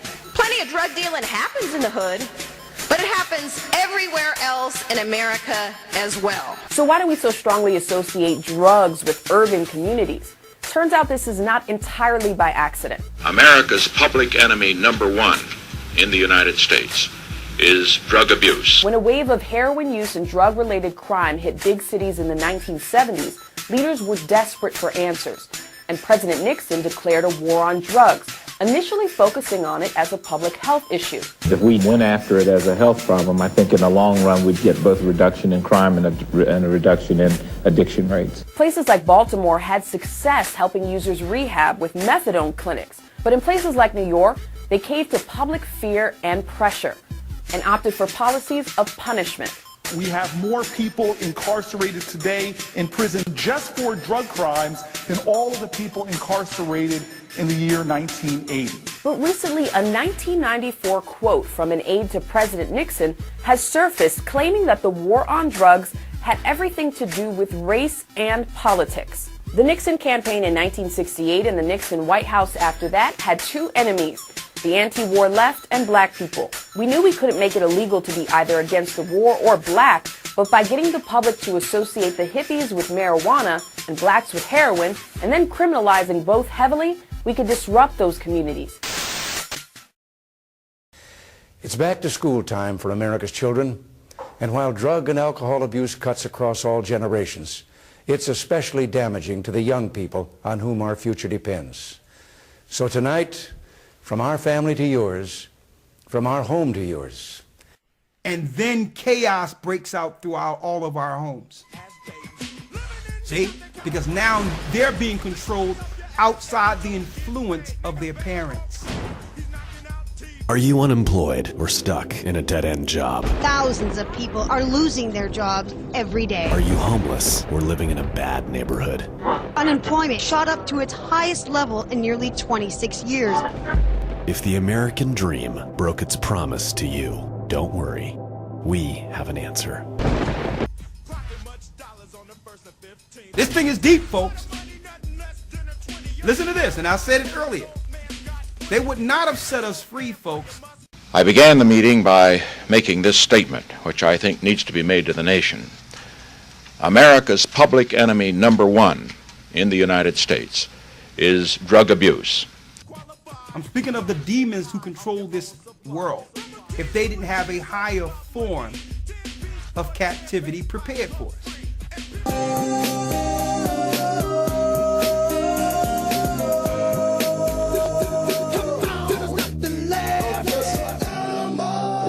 This is what's going to happen if you do drugs.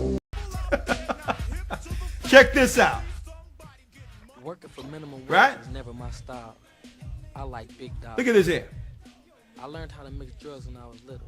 Heroin, cocaine, all of it. The construct of Washington, D.C. Right? The construct of Washington, D.C. Esoteric. Upside down pentagram. Right?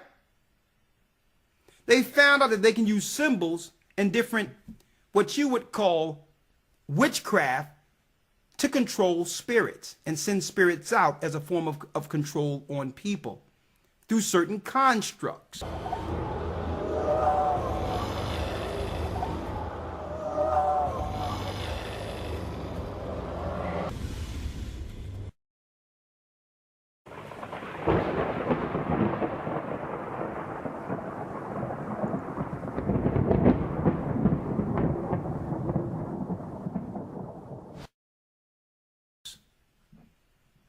So this world we call, this place we call America wasn't built on Christian Judea values. It was built on controlling the masses through demonology. So it's upon them to have the demons find a way for us to allow the demons in our homes.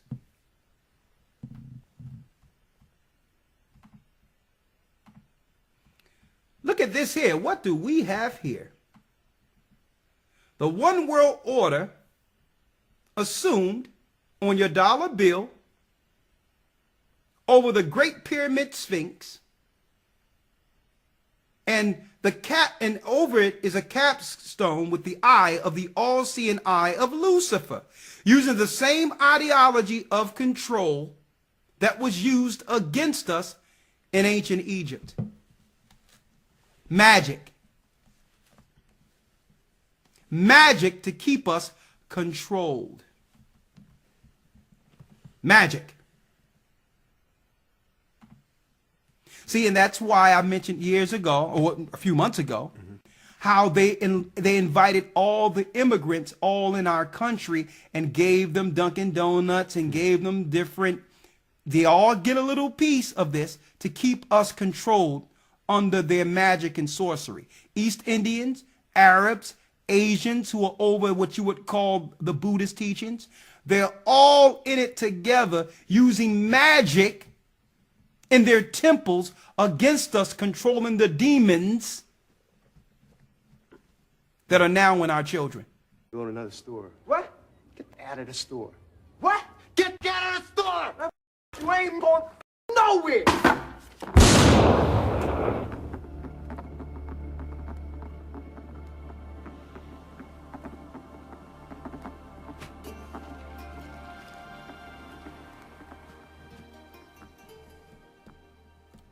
Yeah. It's deep that you should mention that with the religions. Yeah. These other nations coming over. One of the other, and you spoke on this years ago, one of the new things now, or less spoken of things, especially with what you was mentioning about these symbols, is, what do they call that now? Yoga. Yeah. These poses that they do in yoga is within the same vein of these images and idols. It invokes demons. That's in your yoga. Look at that. I want to read this out of Clement also. Check this out. This is chapter 26 where it reads, "Now therefore, since you do not yet understand how great darkness of ignorance surrounds you, meantime I wish to explain to you whence the worship of idols began in this world. And by idols I mean these lifeless images which you worship, whether made of wood, earthenware, stone, brass, or any other metals. Of these the beginning was in this wise. Certain angels, having left the course of their proper order, began to favor the vices of men, and in some measure to lend unworthy aid to their lust, in order that they by these means they might indulge their own pleasures and more. And then that they might not seem to be inclined of their own accord unworthy services, taught men that demons could, by certain arts, that is, by magical invocations, be made to obey men. And so as from a furnace and workshop of wickedness, they filled the whole world with the smoke of impiety, the light of piety being withdrawn. So they found a way, since there was no original space for these spirits that came from the Nephilim. There was no original space for them in heaven or in earth, that now man can find magical invocation to control them if they build the proper constructs, like what you see in Washington, D.C. Okay? These are control mechanisms over spirits. The same way you have a control tower that can send Wi-Fi signal to your phone, Well, Washington, D.C., and other areas like in London and all these other areas are control mechanisms over demons if the people allow them in. Okay? This is MK Ultra on steroids, folks. If you sin, now you let a demon in that can be controlled by the elite powers who work in darkness, who are sorcerers, like your Hasidic communities, like your so-called Jewish communities, when they're all black and with the curly locks and all that. These are sorcerers, folks. They can pray and have chaos go on all amongst our community because we allow demons into our vessels, into our homes.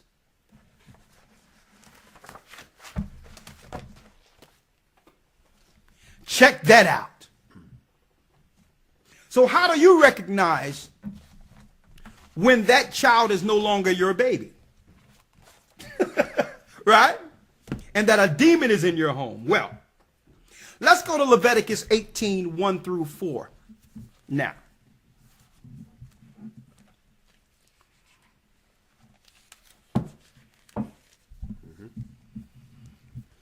that means you put down yoga, you put down all the New Age teachings, you put down every statue, because brothers and sisters, before those statues are sold to you, demons are prayed into them. Okay? Ancient demons. When you go to these African festivals and you pick up these masks and all these so-called knickknacks and all these things, they are a form of control. It's time to clean house.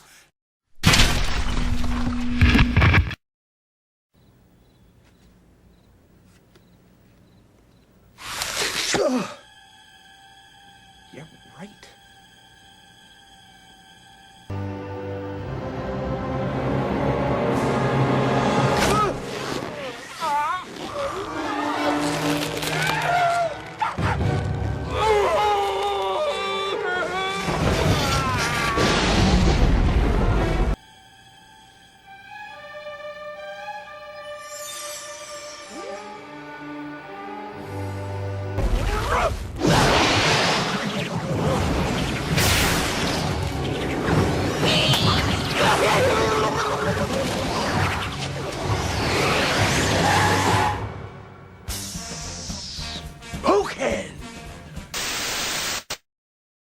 Not just with the physical idols, but the people in your home who made themselves into one. The youngest gang member here to be is controlled. only 13 years old.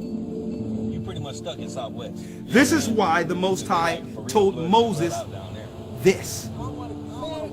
Let's read Leviticus 18, 1 through 4. Leviticus chapter 18 and verse 1. And the Most High spake unto Moses, saying, Speak unto the children of Israel. Speak unto the children of Israel. And say unto them. And say unto them. I am the Most High, your power, after the doings of the land of Egypt. After the doings of the land of Egypt, which is what? Magic. Come on. Wherein ye dwelt, shall ye not do. Read that again. After the doings of the land of Egypt, wherein ye dwelt, shall ye not do. Wherein ye dwelt, ye should not do. Do not act under what? The spirit of Egypt. Go on. And after the doings of the land of Canaan. Come on. Whither I bring you, shall ye not do.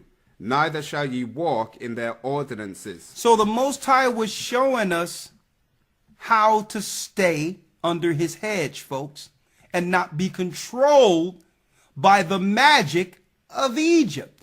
Hence the law written of in the Bible. That's our protection. Okay? Usually when someone sins against God, they're satisfying their own impulse, right? And believe that that's good because what? It feels good. This is what I would like to do. Not realizing that this demon is not just restricted to that one place of satisfaction for you. This demon is going to cause all types of chaos in your life. It'll give you that one area of what you would call some level of satisfaction. But it'll come with everything else, folks. So when you open that door, now the powers that be controls your vessel, your impulses. They control how you think. They control how you feel. They can do all that. And they'll cause death, destruction, chaos, everything just explained to us out of the book of Enoch. They're going to give you that one level of satisfaction with a price.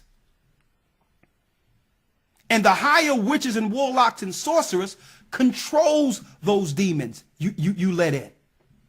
Right? What verse you left off at? I finished verse 3, I'm at verse 4. Come on. Ye shall do my judgments. You shall do my judgments. And keep mine ordinances. And keep my ordinances.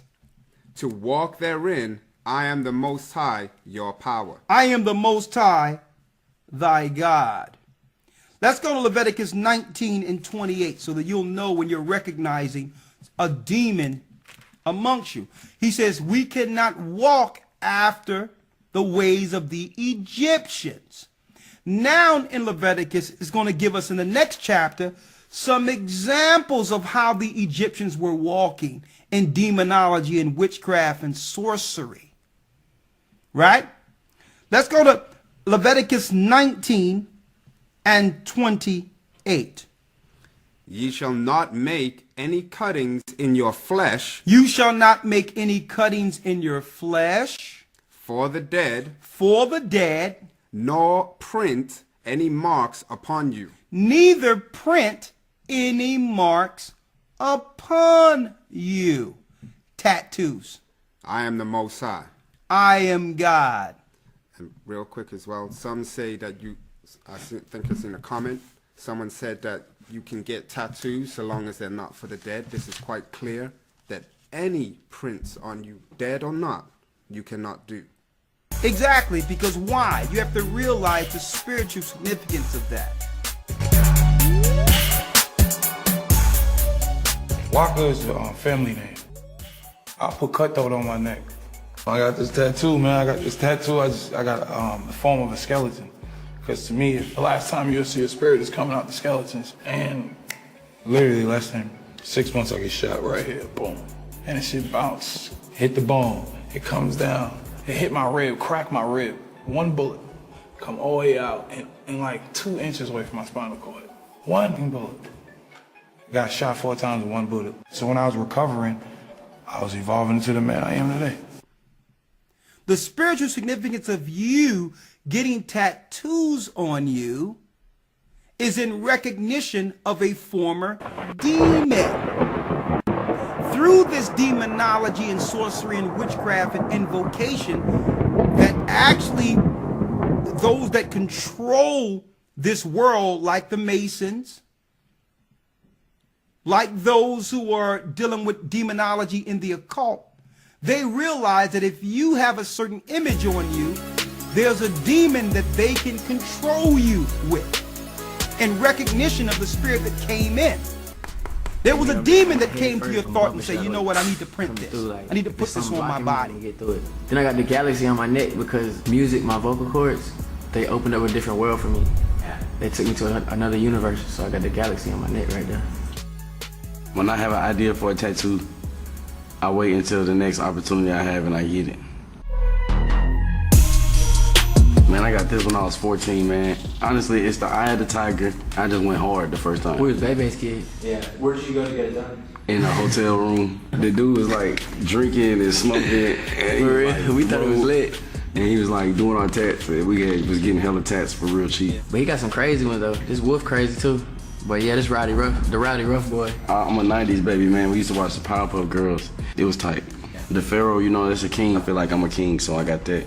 And then, like, you know, so I got the power sign right under that. It's like the universal sign for power. Turn it on, turn it off.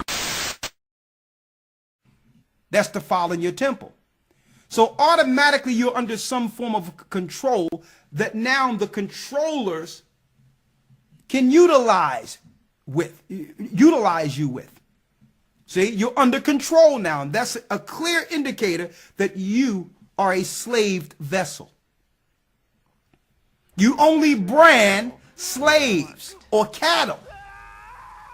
So automatically, on the spiritual side of things, you're under a control of a demon. And this is how parents know when your children are changing. When they come in with tattoos, demon.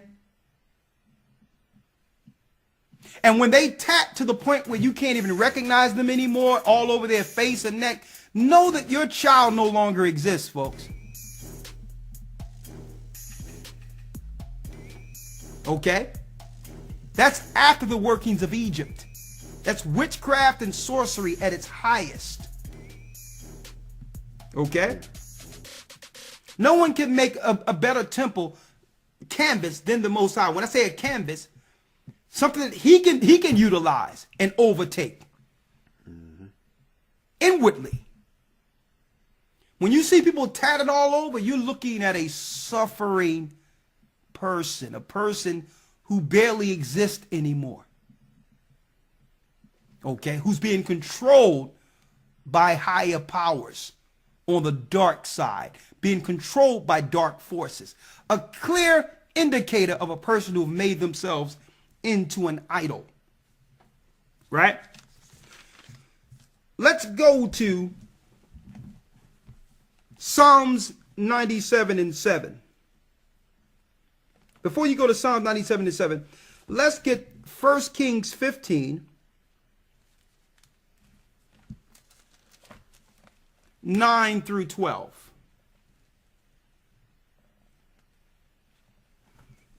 First Kings chapter 15 and verse 9. Yes. And in the 12th year of Jeroboam, king of Israel, reigned Asa over Judah. Come on. And 41 years reigned he in Jerusalem. And his mother's name was Maacah, the daughter of Abishalom. And Asa did that which was right in the eyes of the Most High, as did David his father. Come on. And he took away the Sodomites out of the land. So the first thing when it came to cleansing after the evil being practiced in Israel, the first thing that cleansed the land was to take away all the Sodomites. Okay? You have to realize that Sodomites, being broken vessels, okay, are subjected to high demon possession.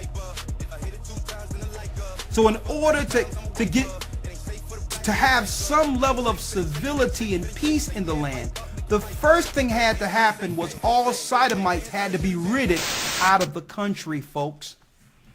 Because Sodomites can be easily controlled by the controllers. And believe it or not, when they become reprobate, their target becomes children, to separate the parents from the children and to rape and to make more damaged people who can now be controlled by the dark forces working in high places, like your Masons, like all those that are under these fraternities of secret society. They can now pray in it through invocation and control your society using these broke people. So the first stage of cleansing was getting rid of all the Sodomites who were already controlled by demons. That's what was going on in Egypt. Sodomites, homosexuality. So if you have a child with that spirit in them, that's no longer your child.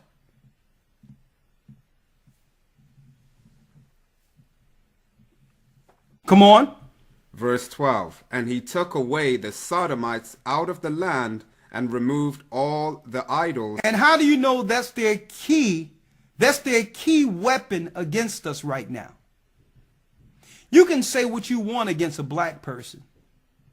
Say something against a homosexual and see what happens.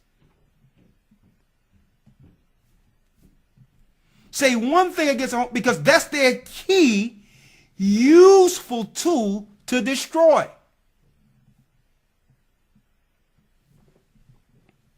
Come on. And removed all the idols that his father had made. And he removed all the idols his fathers had made. Why?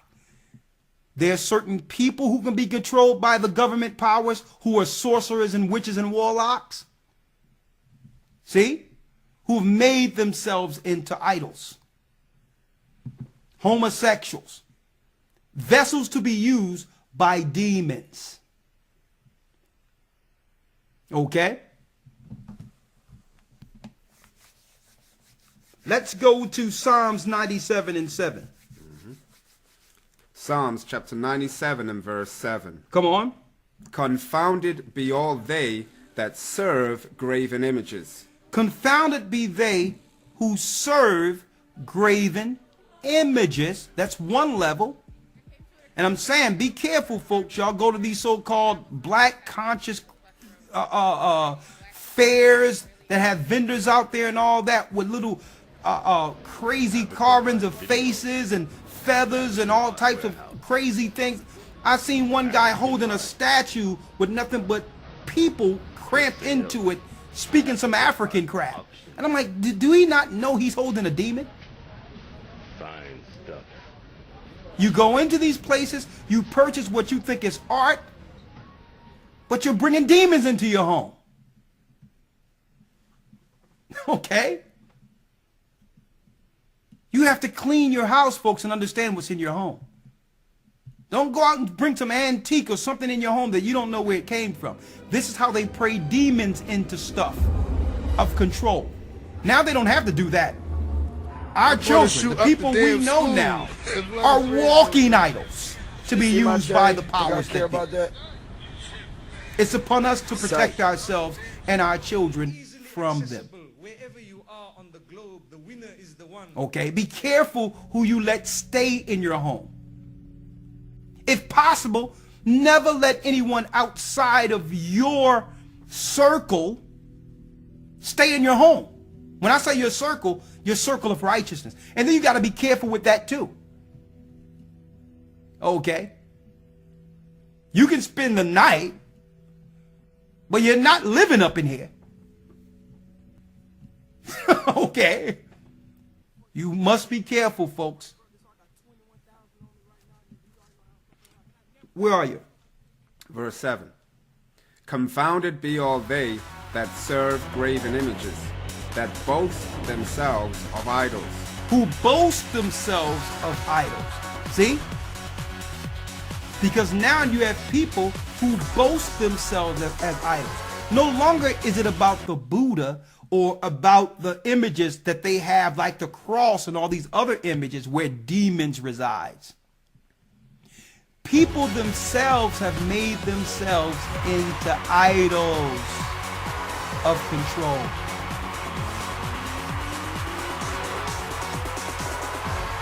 Right? They've made themselves into idols where the powers that be, the dark forces ruling the world, can now control them. And guess what? They're sleeping up in your house. You can't tell them what to do. But yet some entity somewhere is telling them what to do against your wishes and against the Most High God. Verse 8. Come on. Zion heard, the end of verse 7. Worship him, all ye gods. Verse 8. Zion heard and was glad. And okay, let's stop right there. And let's go to Isaiah 47 and 1. Come on. The book of Isaiah chapter 47 and verse 1. Come on. Come down and sit in the dust, O virgin daughter of Babylon. Oh, come and sit in where? In the dust. In the dust. O virgin daughter of Babylon. O virgin daughter of Babylon. Read. Sit on the ground. Sit on the ground. Read. There is no throne O daughter of the Chaldeans. Come on. For thou shalt no more be called tender and delicate. Thou shalt no more be called tender and delicate.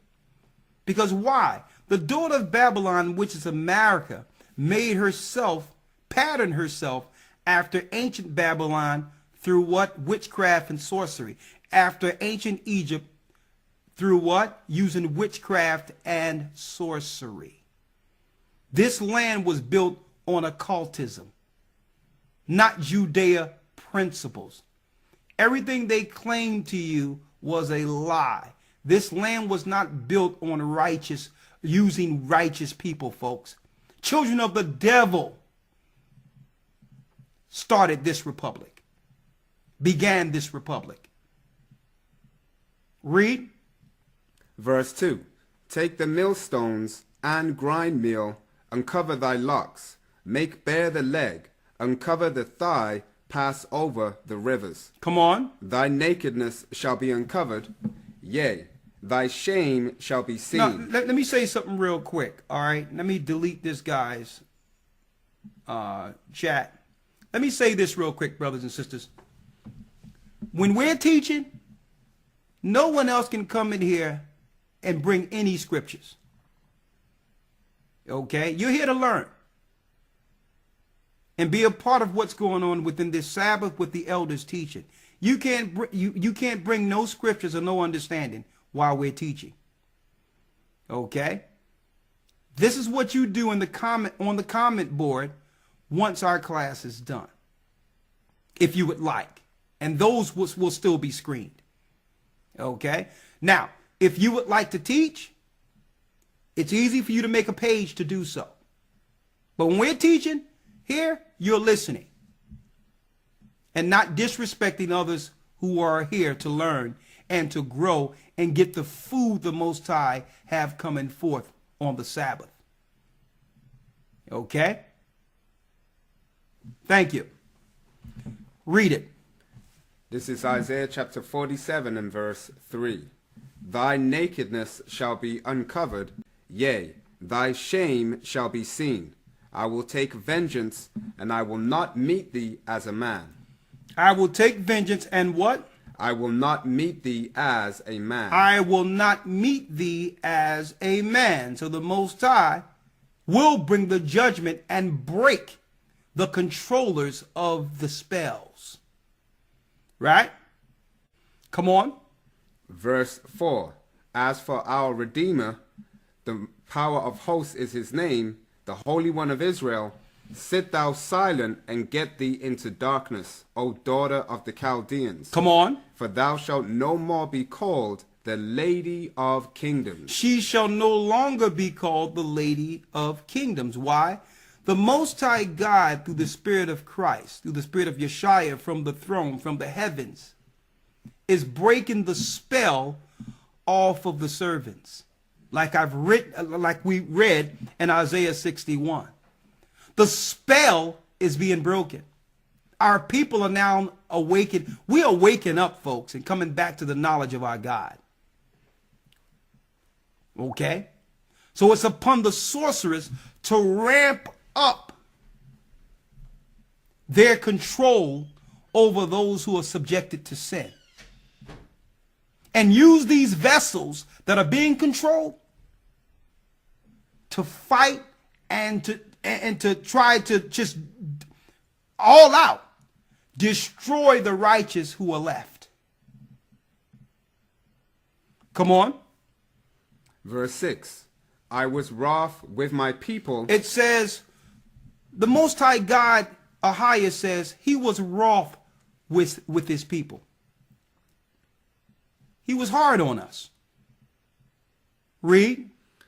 I have polluted mine inheritance and given them into thine hand. Because of our disobedience, we were handed over for a time under these Gentiles, under these pagans, for a time, for our disobedience. Read. Thou didst show them no mercy. But while we were under the hand of our oppressors, like the East Indians and the European whites who are pagans, okay, they showed us no mercy. They even lied and claimed we was Ham. Okay? They lied and miseducated us. We are the children of Israel. That's who we are. They showed us no mercy. Read. Upon the ancient hast thou very heavily laid thy yoke. And thou saidst, I shall be a lady forever, so that thou didst not lay these things to thy heart. But yet they didn't lay these things to thine heart. Read. Neither didst remember the latter end of it. Come on. Therefore hear now this.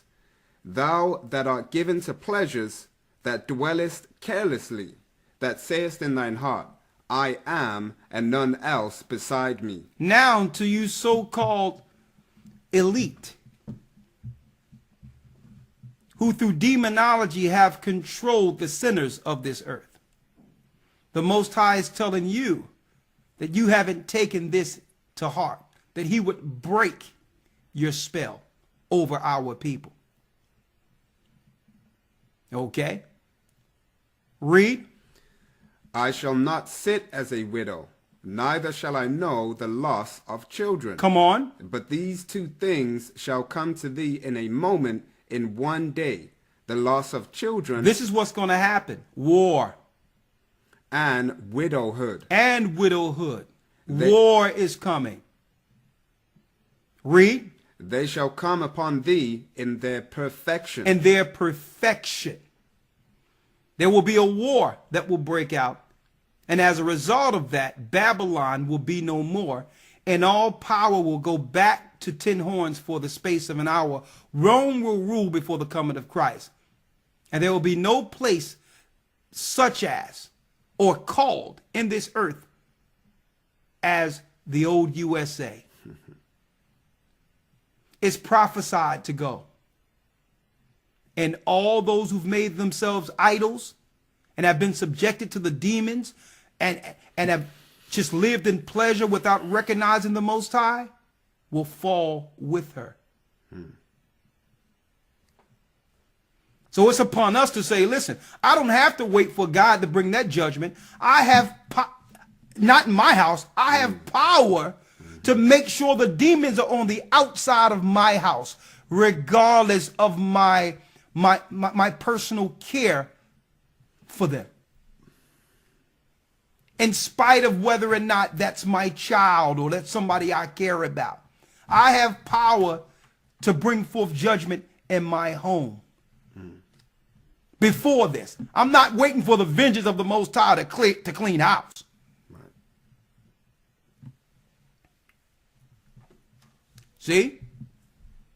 Come on. You're not going to be controlled by this system living in my house, having demons all up in your tats, all up on your sinning, doing whatever you would like to do. No, eventually that demon is going to say, yeah, I think he's asleep upstairs. He's been trying to suppress you for years. He don't understand what you've been going through.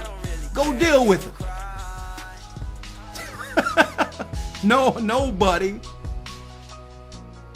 It doesn't work that way. These are the same people that will take on the mark of the beast and be controlled on every level. There's clear signs of those who are just looking to satisfy themselves and care nothing for the Most High God. It's clear. Let me tell you, they're not even hiding it anymore. These are the people that will readily get the mark of the beast, folks, and be used as Satan's agents against all that's right. They're being used now. Another point of recognition that I didn't point out. The spirit of adultery and the spirit of harlotry. A woman who can't keep to herself and don't understand on every level, folks, the purity and virtue that comes with chastity. It tells us in the book of Proverbs, that is the spirit that leads to a bed, and that bed leads to hell. Okay. Finish reading. This is the middle of Isaiah 47 and verse 9. They shall come upon thee in their perfection. Come on. For the multitude of thy sorceries, and for the great abundance of thine enchantments. For thou hast trusted in thy wickedness. For they have trusted in their wickedness. Read. Thou hast said, none seeth me. And they claim none can see them. But you know what? We see them. We see them. See, they work within what you would call secret societies or fraternities. And they believe, let me get it here. They believe that through the all-seeing eye of Lucifer, they can see all and control all, but yet no one sees them. But we can see them. We know they're controllers, they're fraternities. Okay? They're children of the devil.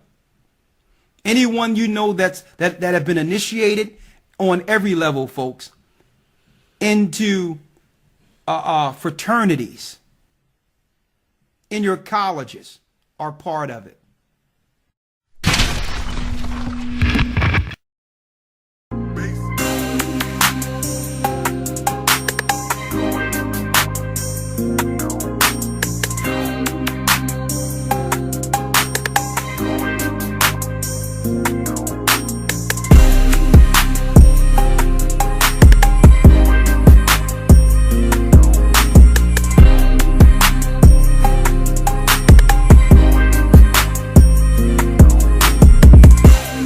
These Greek letter organizations are all antichrist.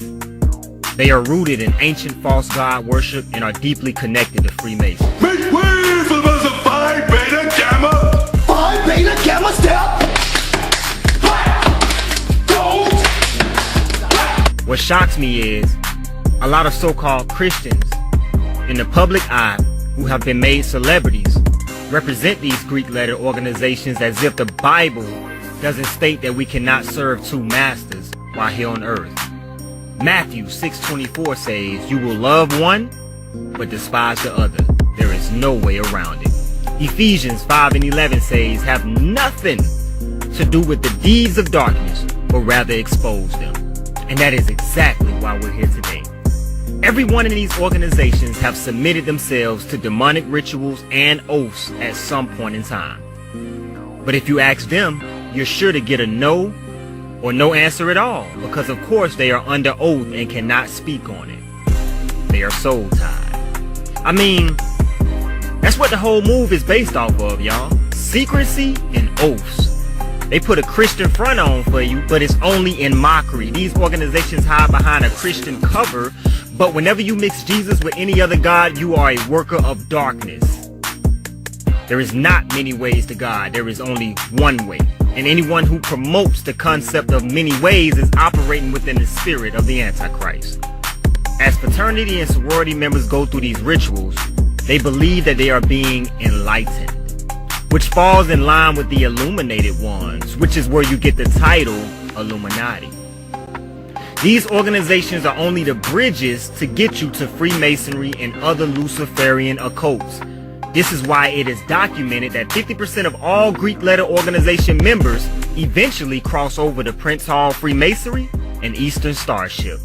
In order to be in these groups, you must take a pledge. A pledge is a promise or vow. And speaking of vows, hold up. My corporate name I have been issued in all caps is Denevius Bivens, but I am better known as a child of God. And today I denounce any vow or pledge that I made while growing up.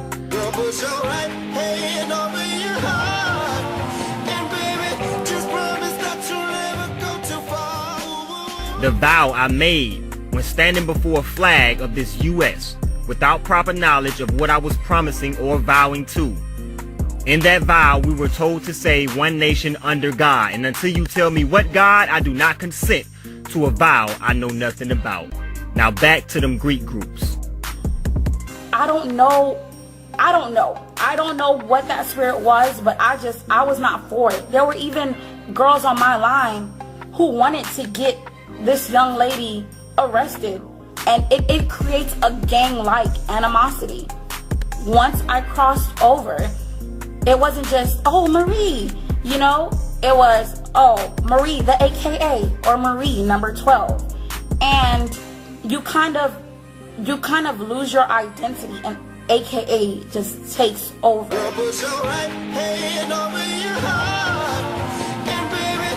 There have been countless stories of men and women losing their lives to get in these organizations, y'all. Luke chapter 12 verse 2 says, "For there is nothing covered that shall not be revealed, nothing hid that shall not be known." Listen, y'all, we in the season where all Satan's tricks and deceptions are being exposed.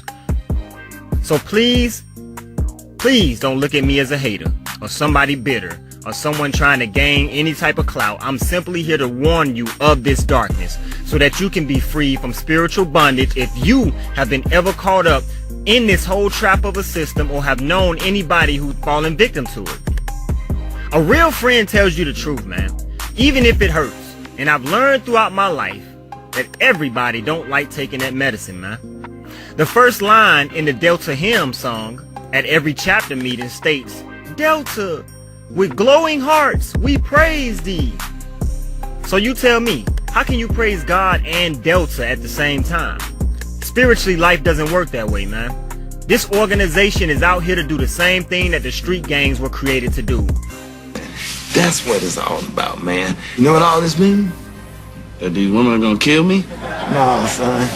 The frat is not in your steps, it's in your soul. Alright?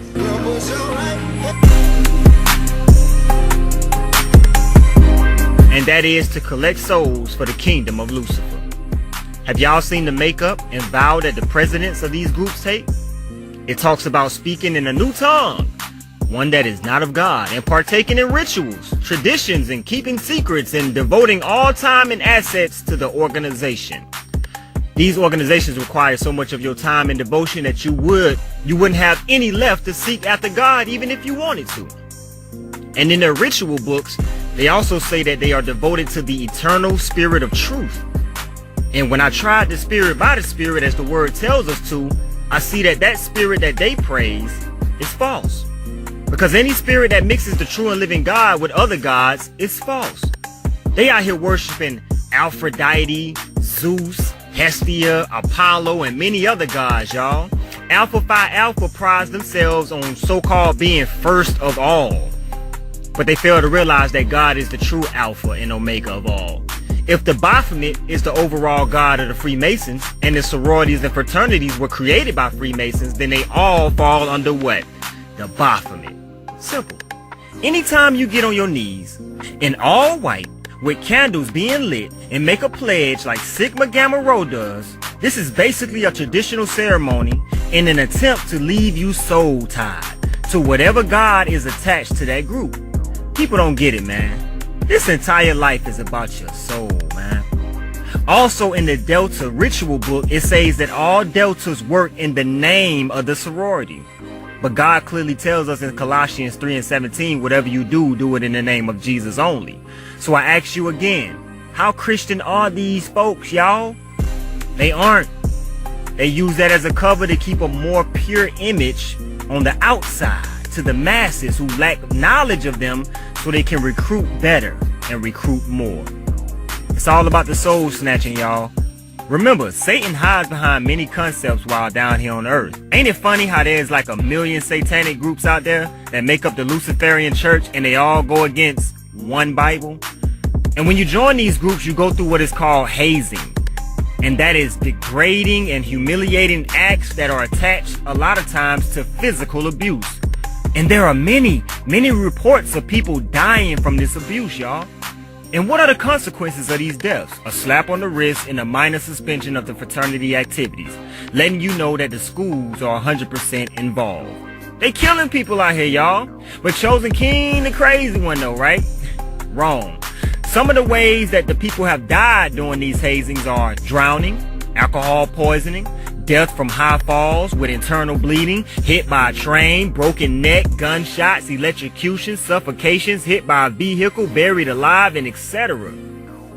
Now picture people killing other people on the campus and walking around smiling afterward like everything is normal.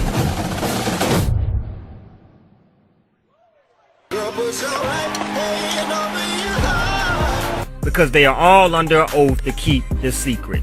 This stuff is ridiculous, man. And it's straight out of the kingdom of darkness. They say these organizations do a lot for the community. Well, you can do a lot for a community without joining the organization, so you can miss me with that. All it takes is a willing heart and some spare time.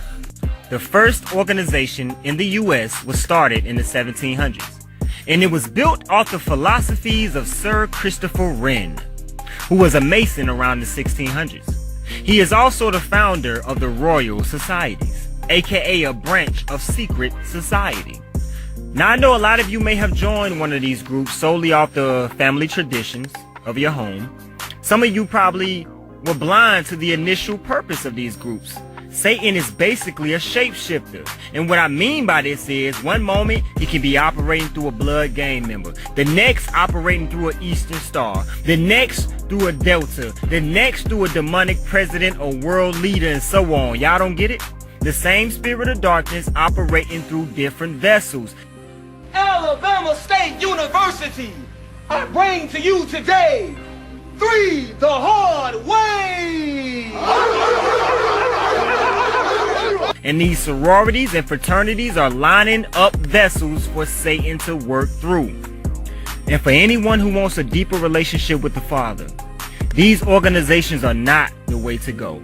If you are not 100% committed to serving the true and living God of the Bible by way of Jesus Christ, then by default, you are serving Satan. Bone dust.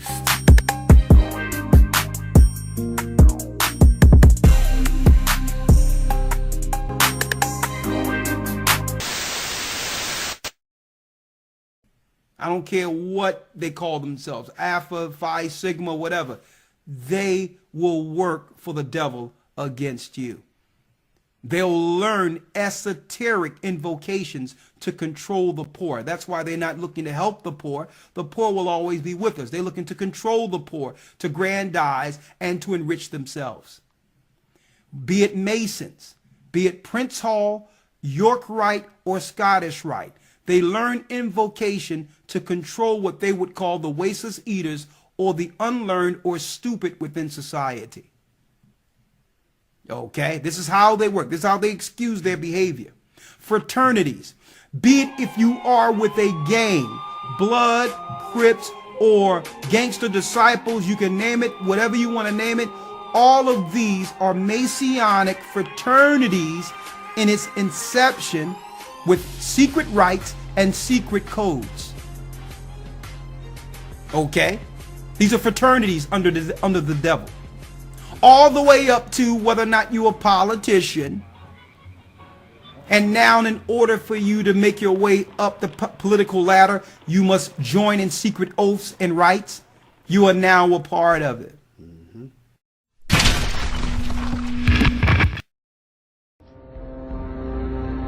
He's come pretty close. She was part of a team that successfully recorded part of the initiation ceremony that takes place in the tomb's courtyard. Okay, you have the doorway here. Yeah. Okay, then to the right you have a hedge, and then you have an evergreen tree. If you follow that line straight back, courtyard's in there. Ah, okay. So that's where they have the ceremonies in the outdoor part of it. Part of it was indoors. So we only got to see the outdoor part. Right. We only got to and to listen to the outdoor part. God only knows what went on indoors. And what did you hear? What was it you know? You managed to get this unique it was access to disgusting. It was gross. I mean, they were pretending to murder people. What was the tone of it, though? Was it jokey or was it quite... No, it wasn't jokey at all. It was sick. It's about the only way I can describe it. It was sick.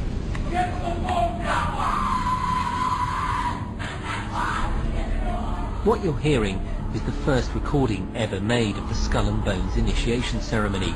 It has never been broadcast before.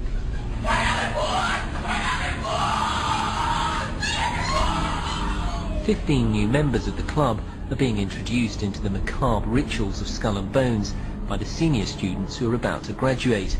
The club has what some might see as a strange fascination with death, skulls and bones. There's the chants too, difficult to hear first of all, but including the devil equals death, and death equals death.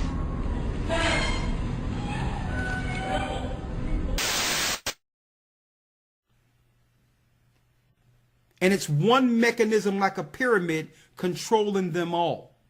You got the all-seeing eye of Lucifer, who's Satan, their father. Then you have another level of the elite powers or royalty of this earth. Then you have the religion fashioned under them. Then you have the poor fraternities like in your colleges under them. And at the base bottom floor of it are your gangs who are actually executing the will of Satan against the poor people of God. See? Read. Verse 10. For thou hast trusted in thy wickedness. They have trusted in their wickedness. Thou hast said, none seeth me. Come on. Thy wisdom and thy knowledge, it hath perverted thee. And the wisdom and their knowledge have perverted them. They believe, some of them convince themselves, folks, that they're doing good. Lucifer, what is your problem? Just that, sir. Okay. I'm a Christian, sir. I'm pure and virtuous and wholesome and innocent. How can you say anything bad about me? Sir, you need to be born again. I am born again. Now, did you just say that you were Lucifer? I am Lucifer. Okay, define Lucifer for me. Pure, virtuous, wholesome, innocent individual that's out to help people. Lucifer is? Yeah. Say that again. Lucifer is a pure, holy... Virtuous. Virtuous. Now, is he the Lucifer that God created? That's the same one. Oh, man, this is great. I'm going to put this on the internet. Oh, Amen. God bless you, Amen. brother. Because that's exactly what the Shriners and Masons teach, is that Lucifer is light. No. And you're, what you're about confirming those hospitals? You know what, sir? Jesus said, many will say to me on that day, Lord, Lord, we did not do these good deeds in your name? And you'll say, away from me, you workers of iniquity. I never knew you. Jesus said it? In Matthew chapter 5. Mercy. No. That's hard to believe. So you're a Christian and you don't know that? Actually, no, I really am. You are. Because I'm pure and virtuous. You're pure and virtuous, okay. Yeah. Mm-hmm. In other words, you're perfect without Jesus, right? No. Okay, tell me about Jesus. Who is Jesus? Well, he's my leader. Is he the Son of God? Yes, he is. Is he the only worshipful master? Yes. Have you ever been called worshipful master? No, because I've just been too busy. I've been working. Working? Been working to help people. What like kind you. of work? Okay. Get out of here. See, this is what a Mason confesses, is that Lucifer is light. You heard it?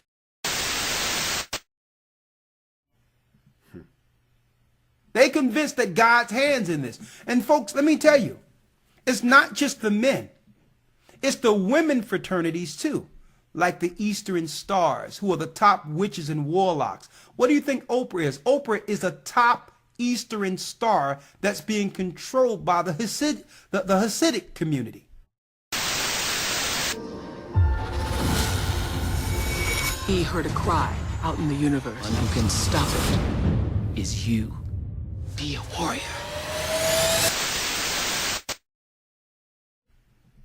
She's an Eastern Star. She's a witch.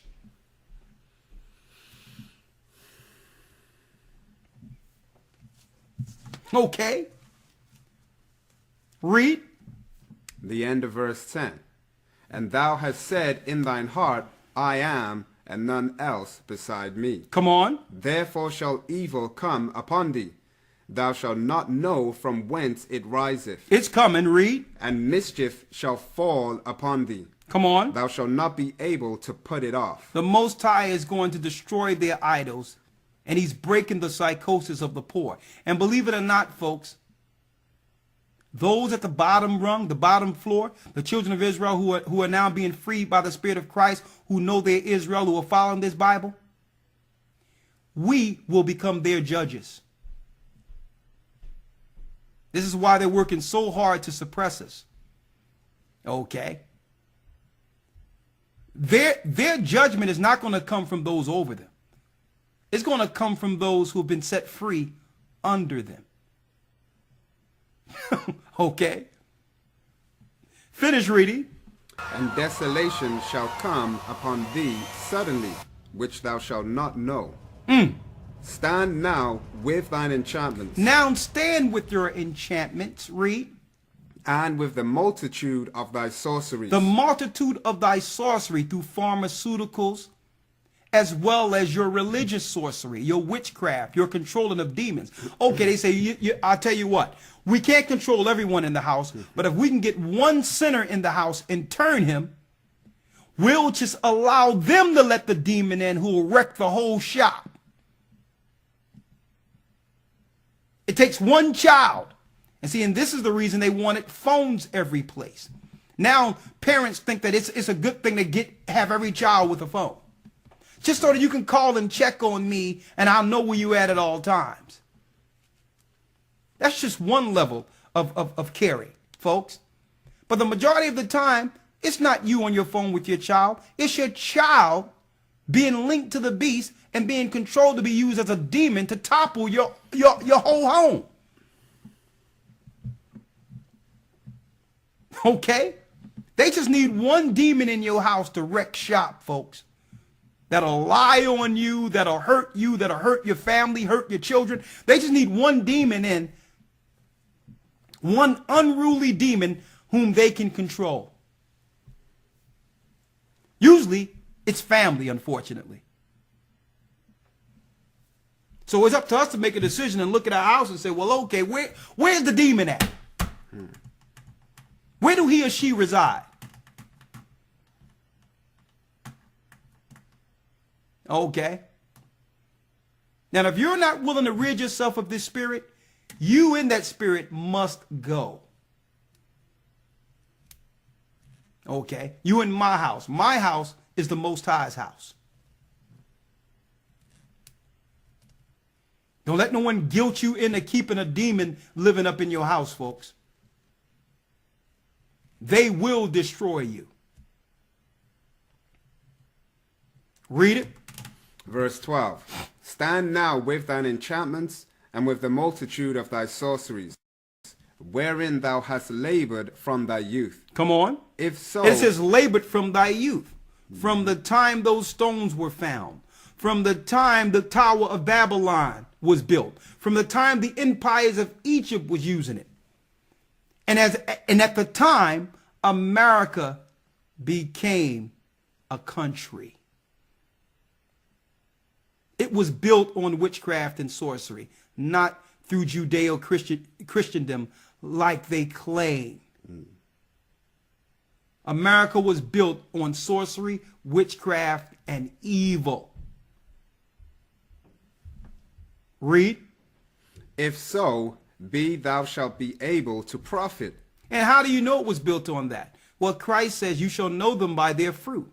What have this country or the powers that be produced? What have they produced since their inception? Has it gotten better? Their fruit is witchcraft, sorcery, and evil. Or they wouldn't allow it to fester and grow on the land.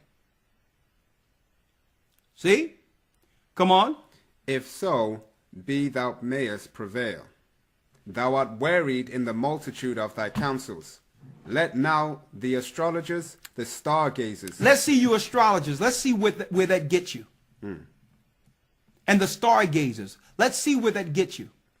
See, your knowledge of the stars in astrology only can work over the poor and ignorant and the abused and hurt and those who don't know better. It's your form of control to be looked upon as an idol over the unlearned. See?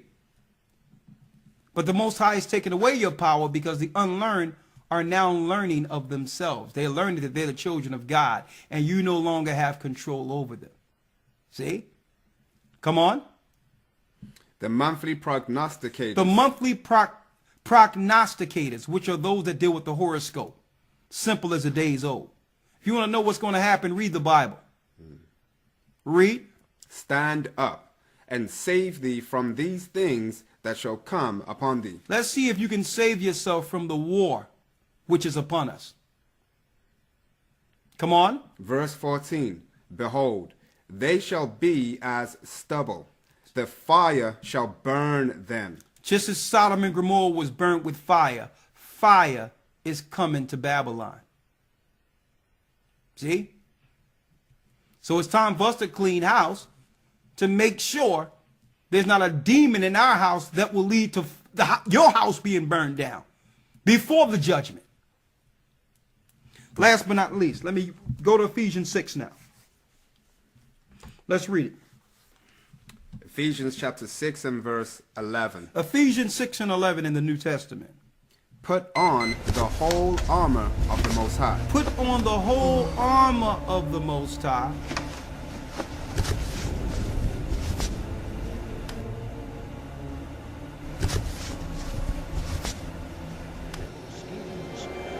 Our struggle is not against flesh and blood, but against the rulers, against the authorities, against the powers of this dark world, and against the spiritual forces of evil in the heavenly realms.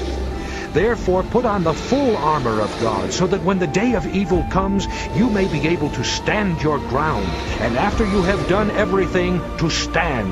Stand firm then, with the belt of truth buckled around your waist, with the breastplate of righteousness in place, and with your feet fitted with the readiness that comes from the gospel of peace. In addition to all this, take up the shield of faith, with which you can extinguish all the flaming arrows of the evil one. Take the helmet of salvation and the sword of the Spirit, which is the Word of God, and pray in the Spirit on all occasions with all kinds of prayers and petitions.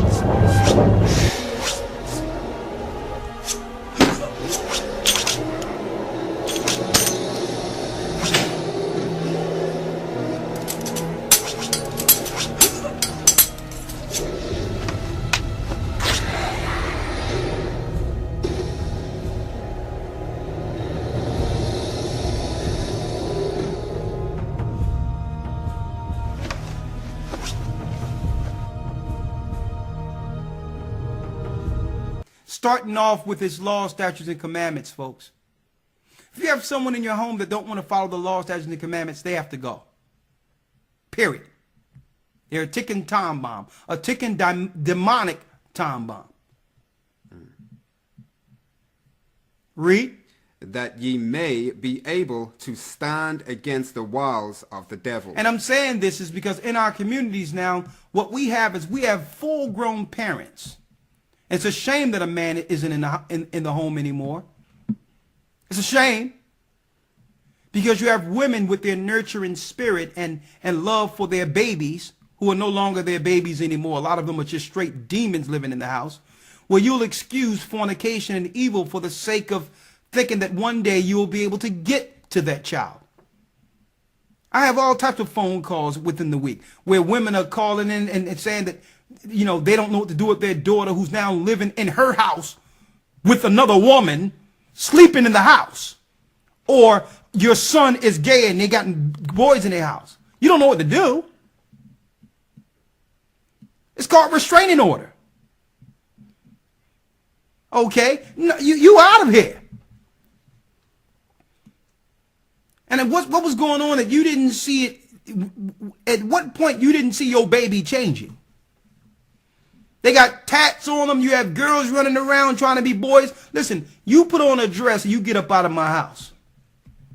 Okay? If I have a girl, you're going to be a girl. If you're a boy, you're going to become a man. Okay? It's easy to rid yourself of demons. Look at the law. Anyone going against that is on the outside of your door. Period. Read. Verse 12. For we wrestle not against flesh and blood. We're not wrestling against flesh and blood. These people who are turned to Satan will be used by the powers that be, the sorcerers that be, to destroy and cause all types of havoc in your home. You can just wait for one day for the wrong phone call or something to come knocking on your door, and you know what? It won't surprise you at all. You'll know who it is. You've been expecting something forever. You knew that this person was going the wrong way. You've seen the signs, yet ignored them. The signs of demonic possession. Read. For we wrestle not against flesh and blood. Come on. But against principalities, against powers, against the rulers of the darkness of this world, against spiritual wickedness in high places. They found a way to get to our children right up under our nose, folks. Their aim is not us anymore. Their aim are the children. The Bible says in the end times that women shall bring forth menstruous monsters. Constitute a felony in possession with intent to deliver. Children that are without affection. Why? The man is not around anymore. And the women are being run over roughshod by demons they had that was turned through this system, through this Babylonian system. And it's hard for mothers to let go. I know it, but you must. It's hard for men to let go when you see your children going the wrong way. But I'll tell you what, it's harder for women. It's way tougher on women. Women excuse the behavior of their children all the time. Their children can do no wrong. If you talk about their children, you're talking about them. No, we're going to have to judge righteous judgment when it comes to these unrepentant brute beasts. That's what's going on in our communities amongst us. These people are demon possessed, being controlled by the powers that be. And we're getting destroyed without hand, folks. Because no one is going to stand up for the Most High against the unrighteousness, not even in their own home. And that will filter beyond your door, and eventually the communities are war-torn. Come on. Verse 13. Wherefore take unto you the whole armor of the Most High. We must take on ourselves the full armor of the Most High. We have to take a stand with him. We have to take a stand with him against evil, even if that evil is in our family, folks. Read. That ye may be able to withstand in the evil day. Come on. And having done all, to stand. Therefore, verse 14. Stand therefore, having your loins girt about with truth. With truth. See? This is how you destroy the demon. If someone is in your house steadily, just straight in your face lying to you, like, you got to go. At least be truthful, because if you're truthful, at least I can do what? I can prepare for what's to come. I can help you prepare for what's to come. But if you're lying to me, how can I protect the home? How can I protect you? It's unfair for you to know that you're doing something that can harm someone and lie. You have people, you have parents who know their children are doing all types of foolishness. You can have a young boy smelling like he just ran through a weed plant of smoke in his house, saying, well, listen, and you ask, well, what's going on? Are you smoking? Well, why you coming down on me? I'm not doing nothing. And it smelled like you just came from a Bob Marley concert. And the parents is looking at you, and they'll straight lie in your face. Okay? And then the parents will be asking, I don't know what I'm going to do with this boy. I don't know what I'm going to do with this girl. You don't know what you're going to do. What? Hit the door.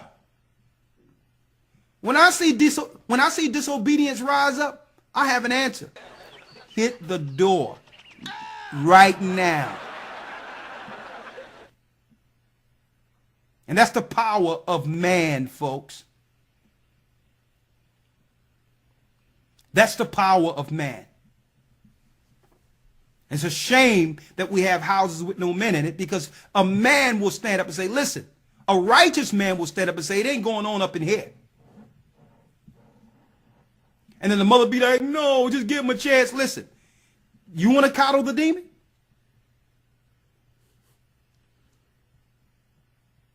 Okay, because that means the demon is no longer in that little demon downstairs. Did he jump? Okay. Read on. That ye may be able to withstand in the evil day. Come on. And having done all, to stand. And having done all to stand, read. Stand therefore, having your loins girt about with truth, and having on the breastplate of righteousness. Having on the breastplate of righteousness, which is God's law. So even if someone is struggling with something, right? You have people that are struggling with sin. At least they understand, if they're in your home, you know, they understand how far they can go in their actions. They understand that there's authority by God in the house and fear.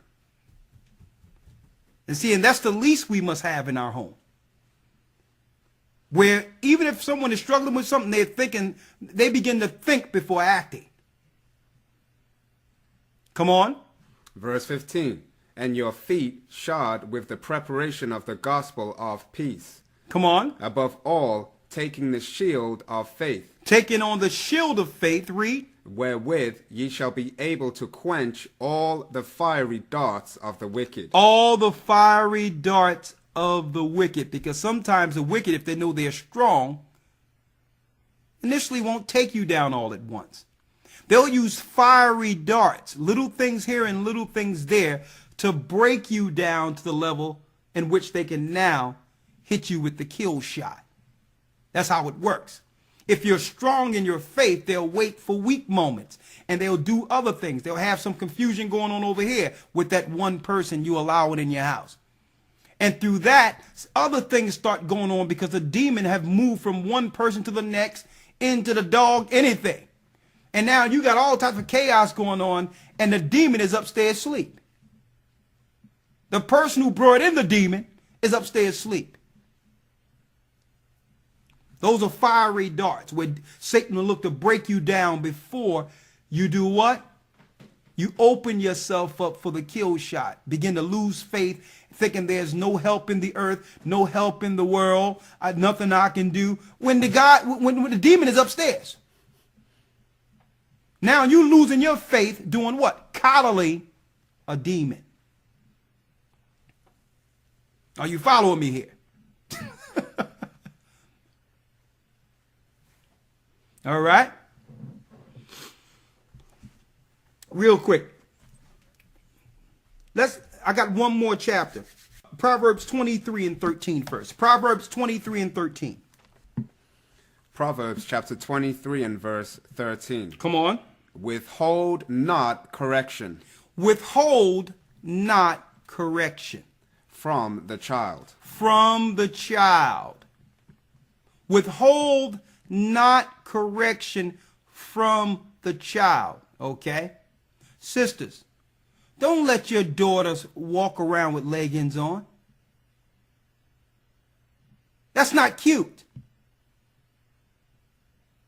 You're opening your child for molestation and all types of pain if you allow her to believe that she can walk around with leggings on. I'm going to tell you, this world is filled with sodomites and molesters, more than you can fathom.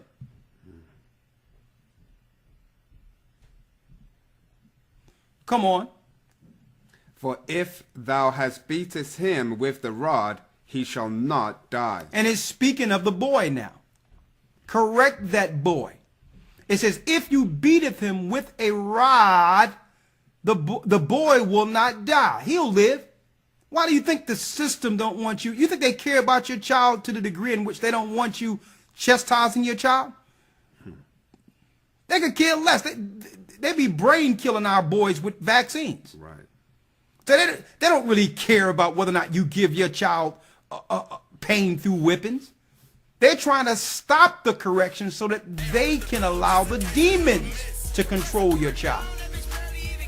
That's why they don't want children being chastised by their parents. They want uncontrolled demons in which those that they can control, the chaos. This is how they bring order, their order, through chaos. They know how to control it because why? They control the demons you allow to fester in your children. Through sorcery, witchcraft. It's a craft, folks. So they'll tell you, you shouldn't beat your child. That's wrong. That's abuse. No. They don't want your child corrected because only they can control that demon against you. Read. Verse 14. Thou shalt beat him with the rod and shalt deliver his soul from hell. This is how you protect your children from hell, putting the fear of God in them. Come on. My son, if thine heart be wise, my heart shall rejoice, even mine. Yea, my reins shall rejoice when thy lips speak right things. Let not thine heart envy sinners. Let not thine heart envy sinners. Don't look at what everyone else is doing and say, well, I'm going to allow my child to do it so that it's not left out. Don't envy the sinner. Your child will be like, well, she put this on. Or the boy say, well, he got that. He's doing that. Don't let them guilt trip you into losing them. Read. But be thou in the fear of the Most High all the day long. Come on, that's the answer. Read. For surely there is an end, and thine expectation shall not be cut off. Hear thou, my son, and be wise, and guide thine heart in the way. Be not among wine-bibbers. Be not among people who get drunk. Here's some clear safe spaces for us. See? At the end of this, I say I'm going to make sure we're going to bring some stuff out according to the Bible that will make us safe. Right? Don't be among drunkards. I never understood people hanging out at bars and places where there's all chaos and confusion. Demons running rampant. See? Come on. Be not among wine-bibbers, among riotous eaters of flesh. Among rioters and eaters of flesh. Okay? This is on every level. This is also speaking about these fraternities, these secret societies, a lot of these gatherings they have, this wicked chambering that be going on amongst you so-called rich people. Read. Verse 21. For the drunkard and the glutton shall come to poverty, and drowsiness shall clothe a man with rags. Come on. Hearken unto thy father that begat thee. Listen to your father who begat thee. Read. And despise not thy mother when she is old. And despise not thy mother when she is old. And we have a lot of that going on in our community, not honoring our father and mother. Regardless of the excuse.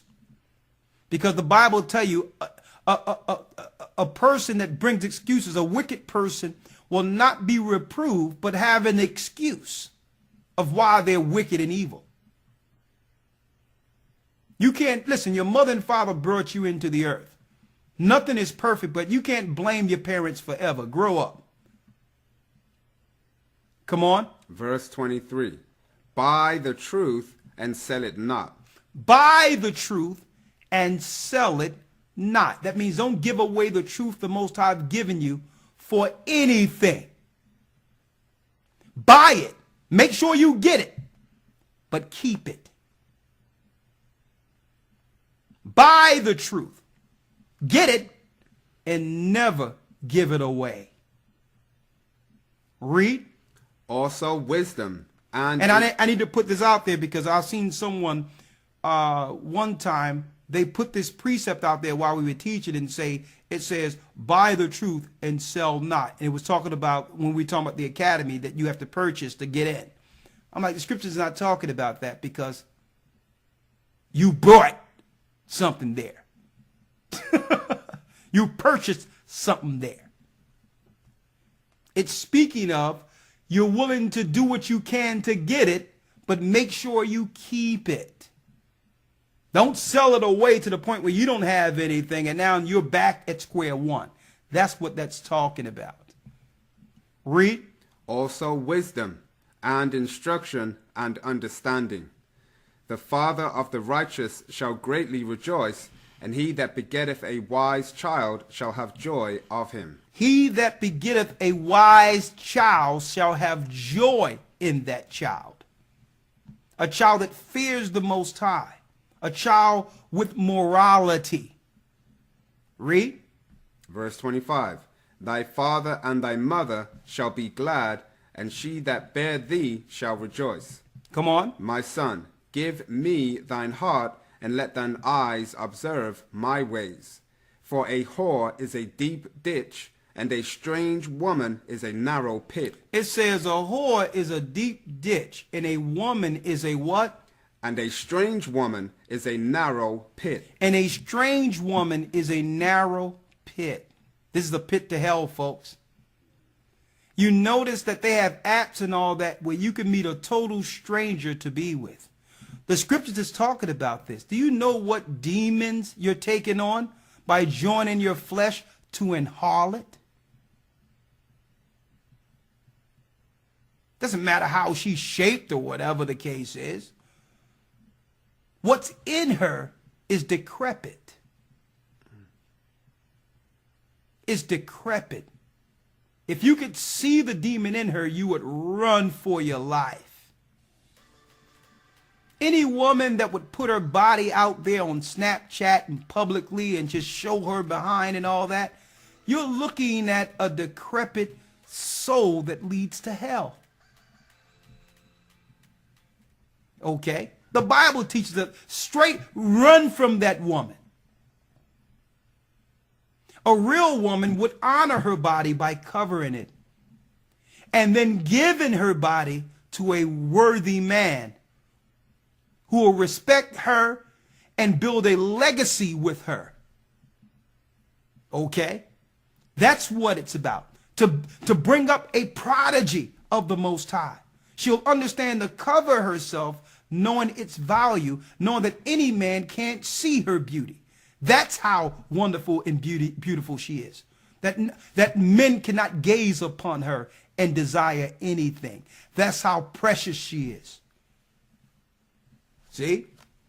But if you're devalued, if you devalue yourself by having it where anyone can look at you and like you, what good is it? It's already been given out. The Most High, Christ even says, if you look on a woman and lust after her in your heart, you've already committed adultery. Now, you can't walk down the street unless every woman and her daughter is walking around showing every crevice of their body. All right, it's good. It's on purpose, folks. It's so that everyone out there, any man, even a righteous man, would be by default breaking the law of Christ. You understand? You can't even look on a person without seeing every part of that person. Read it again. Verse 27. For a whore is a deep ditch, and a strange woman is a narrow pit. She also lieth in wait as for a prey, and increaseth the transgressors among men. She lieth as one looking for a prey, folks.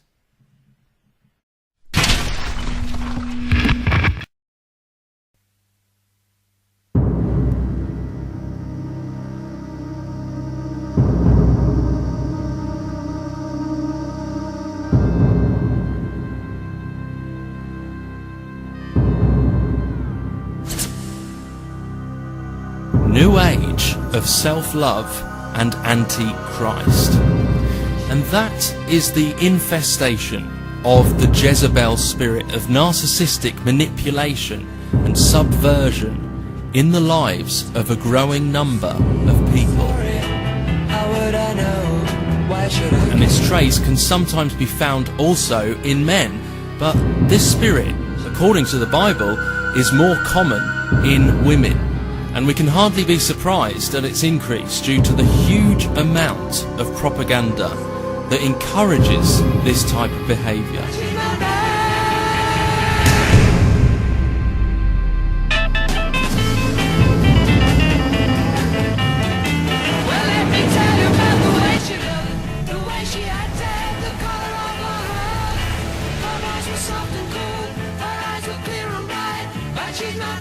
Cuckoo Mademoiselle Chanel.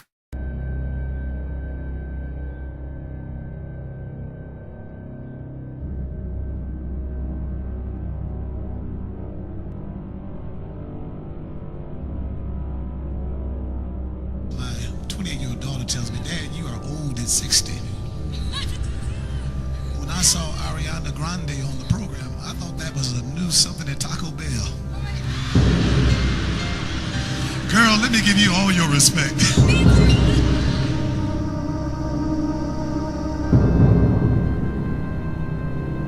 So we already know Aretha Franklin's family asked Ariana to perform at the funeral. Well, y'all, she showed up in this short black dress, which is so disrespectful to the church. When they called her name, she walked up, and then I guess she got confused. I don't know if she was gonna hug T.D. Jakes, but then she ran back. She looked confused from the get-go.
Because it unlocks a world of 20 decadent menu items from breakfast to late night for just $1 each. 20 items for $1. 20 steps on the pyramid. Who's really behind this? Is it the Illuminati or the Bell Illuminati? Experience the power of the dollar at Taco Bell.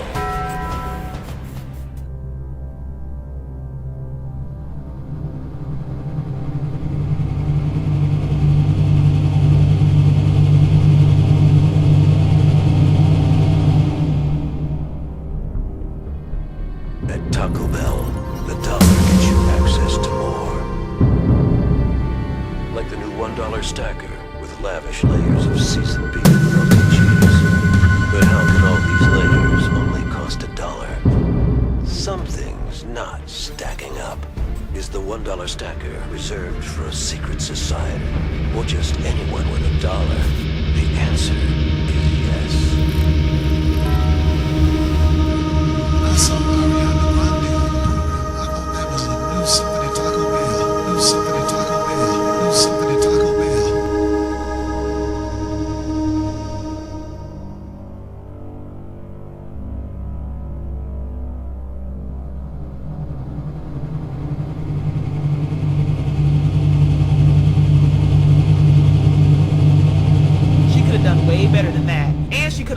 longer dress. I'm just saying. And it's not that she can't sing, y'all. It's just, this was not her cry.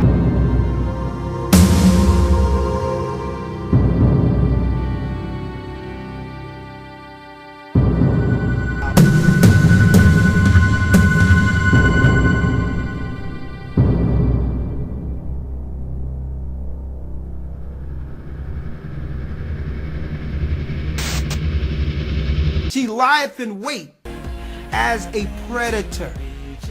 And at the end of it, what happens? And increaseth the transgressors among men. And she increaseth sin amongst man.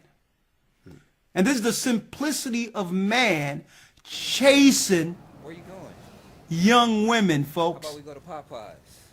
For the sake of pleasure. Get a 3-piece. You are yielding your soul to a what? A deviant. It's witchcraft. It's a trap. Hey, beautiful. She's a witch. We keep following you. Will you follow us on Instagram? She's a witch.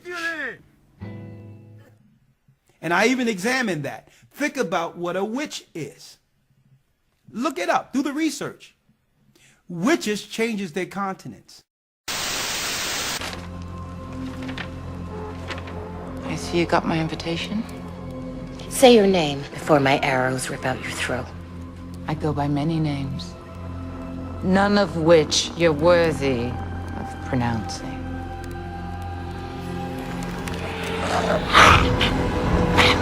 Oh my God.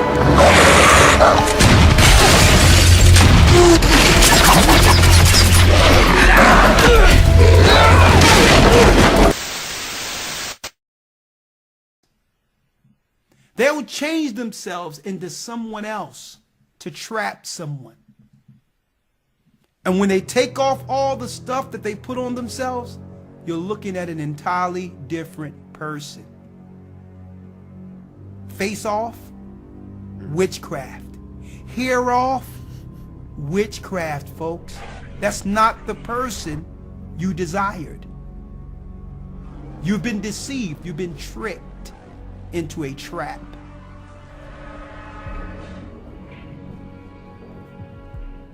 Check that out. Witchcraft is on every level to the point where it's so rampant and normal that people can't even see. I remember growing up, and you can look at a young lady and you'll know, okay, it's okay to one day or the other day changes your style, but that's not your hair, that's not your face, that's not how you look. I grew up with you. And it was at one time women honored who they were and respected who they were and didn't have to cover it. Didn't have to cover their natural beauty or the texture of their hair and how they look. They respected their temple and their vessel. And if a man didn't respect them the way they look, that man wasn't good enough for them. That's a real woman. I get confused when you call me on the telephone. Read on. Verse 29. Who hath woe? Who hath sorrow?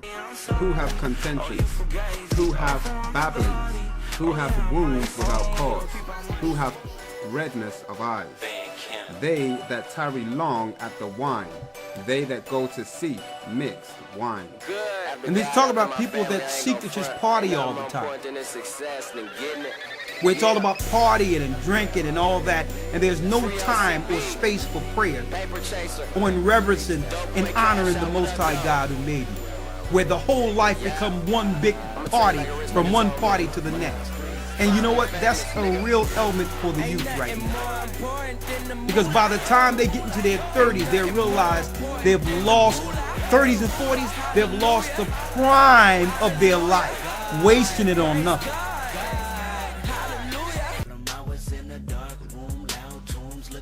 Read. Verse 30. They that tarry long at the wine, they that go to seek mixed wine, look not thou upon the wine when it is red. Come on. When it giveth his color in the cup, when it moveth itself aright. At the last it biteth like a serpent, and stingeth like an adder. Thine eyes shall behold strange women, and thine heart shall utter perverse things. It says, thou eyes shall do what? Thine eyes shall behold strange women. Our eyes shall behold strange women. Read. And thine heart shall utter perverse things. And our heart shall utter perverse things. And that's coming down to the men now. Let's talk about the men. Read it. Read that last piece again. Thine eyes shall behold strange women. Thine eyes shall behold strange women. Brothers, you're going to begin to desire outside of the same mother who made you, in disrespect and dishonor of your mother.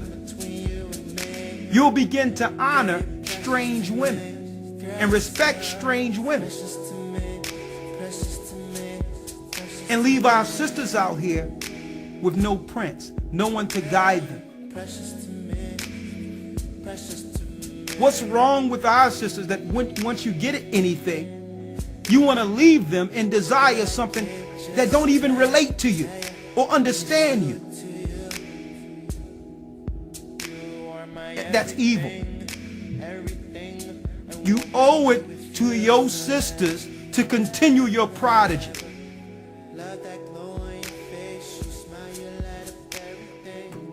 Okay?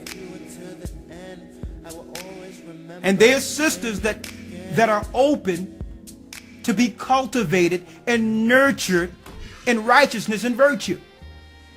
You can't get something and say, well, now I got something. Let me go find a strange woman outside of the mother who made me. That's wicked. That's evil.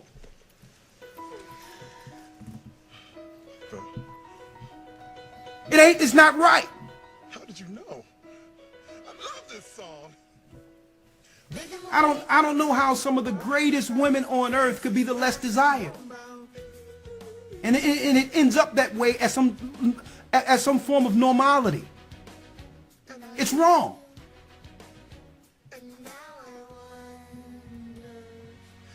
Okay. That's what my father made sure he told me. He's like, listen, son, I know you're going through something right now, dealing with the music, you singing, you doing that. Okay, you growing up in your own. He says, you better bring me a child that look like me. I'm going to tell you that straight up. And my father wasn't racist. He was just pro his people. And that's another fallacy out there. Just because you for your people doesn't mean you're against someone else. How do we keep our tradition alive if we keep watering it down, homogenizing it? We owed it to our ancestors. Christ was blacker than me. And I owe it to him to make sure I bring a child that's looking like that. Nothing against Chinese people or white people. I'm for my people. That's what it's about. And you brothers should take more pride in that. Okay. Let's go. Verse 33. Thine eyes shall behold strange women. Come on. And thine heart shall utter perverse things. And thy heart shall utter perverse things. Instead of speaking with the wisdom of the Most High, the majority of conversations are just so ridiculous and stupid now. It's like I'm looking at grown people with gray beards talking childish stupidity I heard, in middle school.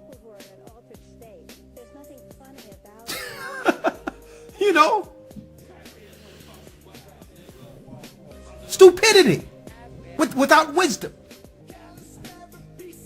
Come on. Verse 34. Yea, thou shalt be as he that lieth down in the midst of the sea, or as he that lieth upon the top of a mast. They have stricken me, shalt thou say, and I was not sick. They have beaten me, and I felt it not. When shall I awake? I will seek it yet again. The whole thing is, our people have been beat, war-torn, and all of that, and haven't considered that the Most High is trying to tell us something. Let me tell you, any other nation would have been ran back to their God after this.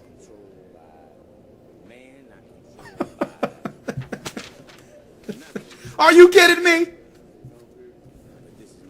Any other nation would have went back. Let me tell you, if just say Chinese people, hypothetically, left Buddha, and because of that, they're now being initiated into every black temple on earth, where they got to learn under black people and be oppressed by black people while we build everything. And then the Chinese people in the Chinese communities, they got to go to all black stores because there's no products or anything they can get outside of our stores. But then the Chinese people are told that if they come back to Buddha, they'll have everything. Not safe for TV. What do you think would happen? Come to America, you got to assimilate a little bit. And here in America, we don't eat turtles and frogs. Okay? You don't see how asinine and crazy this looks? To America, okay? There's I'm talking about from an outside perspective. You got to assimilate a little bit, China. You wouldn't find one Chinese Christian on earth The food, the language barrier. if they found out that they can rule everything by going back to Buddha. Someone would utter the stereotypical and racist comments. Are you kidding me? That's applause. I hope that we learned that they didn't understand what she was saying. That they were Safe space. Let's end it. I hope today you've learned enough of how to identify the wickedness which resides in our homes and begin to rid yourselves of it.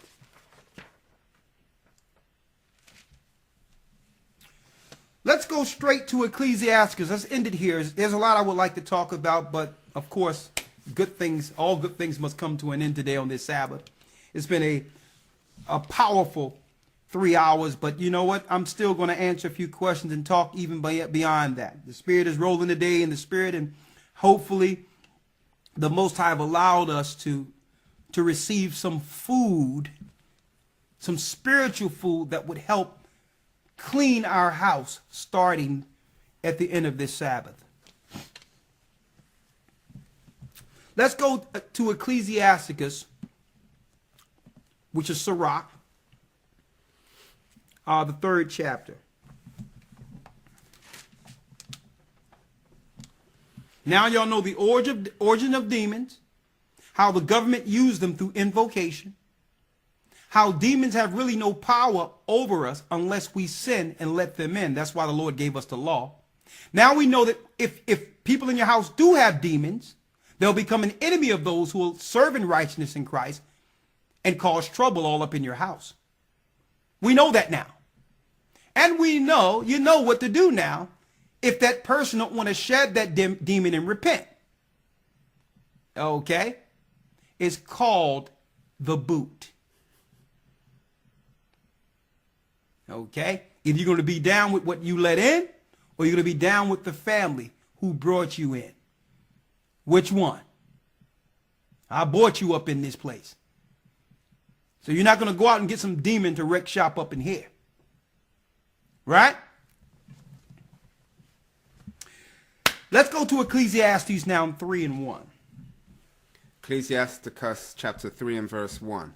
Hear me, your father, O children, and do thereafter that ye may be safe. The Most High is saying, hear me, your father, O children, and do thereafter that you may be safe. Come on. Verse 2. For the Most High have given the father honor over the children. He have given the father honor over the children. You notice when children become anything in this world, even if the father's in the house, that he's rarely mentioned. You notice, and not that the mother shouldn't get recognition, but men gets no recognition in this evil and wicked world. You notice that? I need you to think about that for a moment. Why? Because man was made in the image of God. Satan hates God. Every time he sees a strong man, he's looking at the presence of the power that rejected and kicked his behind out of the heavenly realm.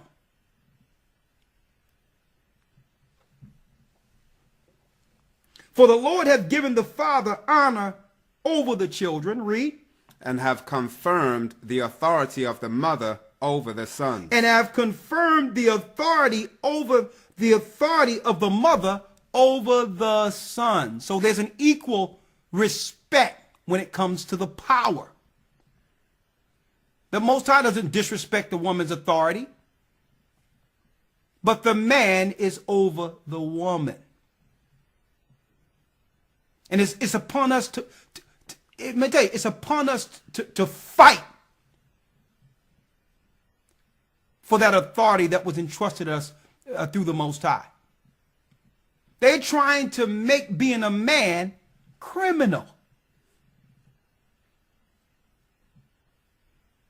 They're trying to make being a man criminal, folks. And the only example they're showing now of any so-called, what you would call male, because you can't even call them men, are feminized males.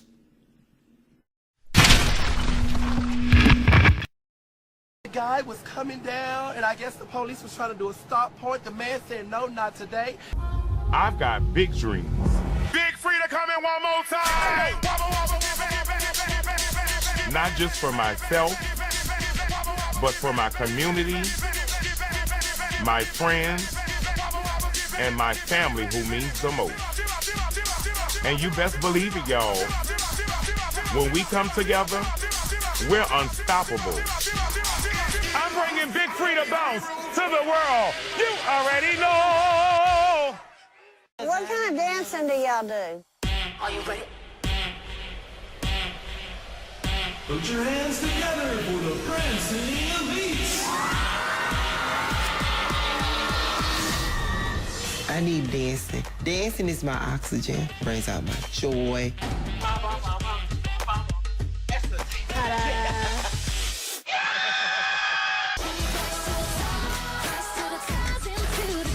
Hey, they ain't worth your tears. Y'all deserve to be here.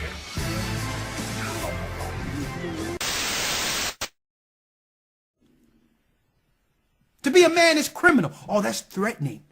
Just to be a man, that's threatening. Toxic masculinity. They call it toxic masculinity. No, I'm a man. And that's what I'm going to be. You're not going to change that. I'm going to think like a man. I'm going to talk like a man. And I'm not going to change who I am for the sake of your space. Me being a man shouldn't offend you. Okay? Read. Whoso honoreth his father maketh an atonement for his sins. If a child honor their father, they make an atonement for their sins. You notice how this system teaches the children to talk down against their father or speak publicly about a man in a negative light? Not realizing, folks, you cut off your father or speak against your father, you're also speaking against your ancestors. The lineage, your tradition, comes through the loins of men. And it doesn't, a lot of people may be going through certain things and saying, well, my father wasn't this or he wasn't around or whatever that. But honor the fact that you were made. And if it wasn't for him, you wouldn't exist. At least give him that. And honor that peace until the Most High bring resolve. But don't denigrate and disrespect him. Read. Verse 4. And he that honoreth his mother is as one that layeth up treasure. Come on. Whoso honoreth his father shall have joy of his own children, and when he maketh his prayer, he shall be heard. If you dishonor your father, regardless of what you think, the Most High isn't hearing your prayer. Because if you're going to disrespect your father on earth, you'll definitely disrespect your father in heaven. Okay? The Most High sent him to bring you forth, regardless of what you think. He sent that man to bring you forth. As you are, so is he. Let's break the spells over us by doing the contrary of this system. Okay, not becoming over emotional and all that, and going through, oh, this is what I'm going through and he wasn't there. And listen, grow up. Fight against the system by honoring those who you even felt did things against you or wasn't there for you. If not honor them, don't dishonor them. Okay? Read. He that honoreth his father shall have a long life, and he that is obedient unto the Lord shall be a comfort to his mother. Come on. He that feareth the Most High will honor his father, and will do service unto his parents as to his masters. Honor thy father and mother both in word and deed. Honor thy father and mother both in word and deed. Now, I can point to things that I know that wasn't satisfactory when it came to my mother and father, but you'll never know that. Okay? You'll never know that. I'll only speak of the glowingly loving things,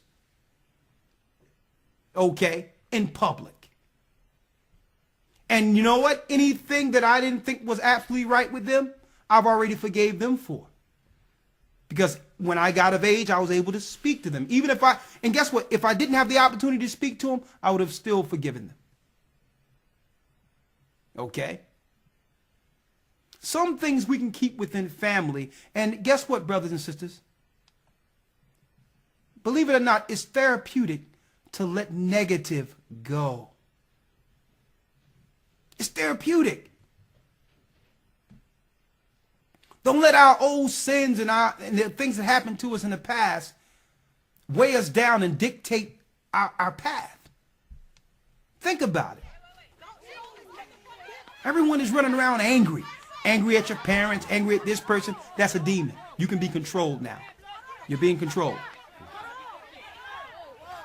Satan controls the over-emotional, unstable. See? Read on. Honor thy father and mother both in word and deed, that a blessing may come upon thee from them. Come on. For the blessing of the father establisheth the houses of the children. The blessings of the father establishes the houses of the children. Now, I know there's a problem now because we're dealing in where majority of households are raised, children are being raised without men in the house. Women have to change that. It have to go back to what it was. Okay? You are not to have a child with a man who's not willing to marry you. Period. First. Period. Easy fix. Okay? And you're definitely not supposed to repeat the pattern after having a child with a man. Okay? And finding another guy to do the same thing.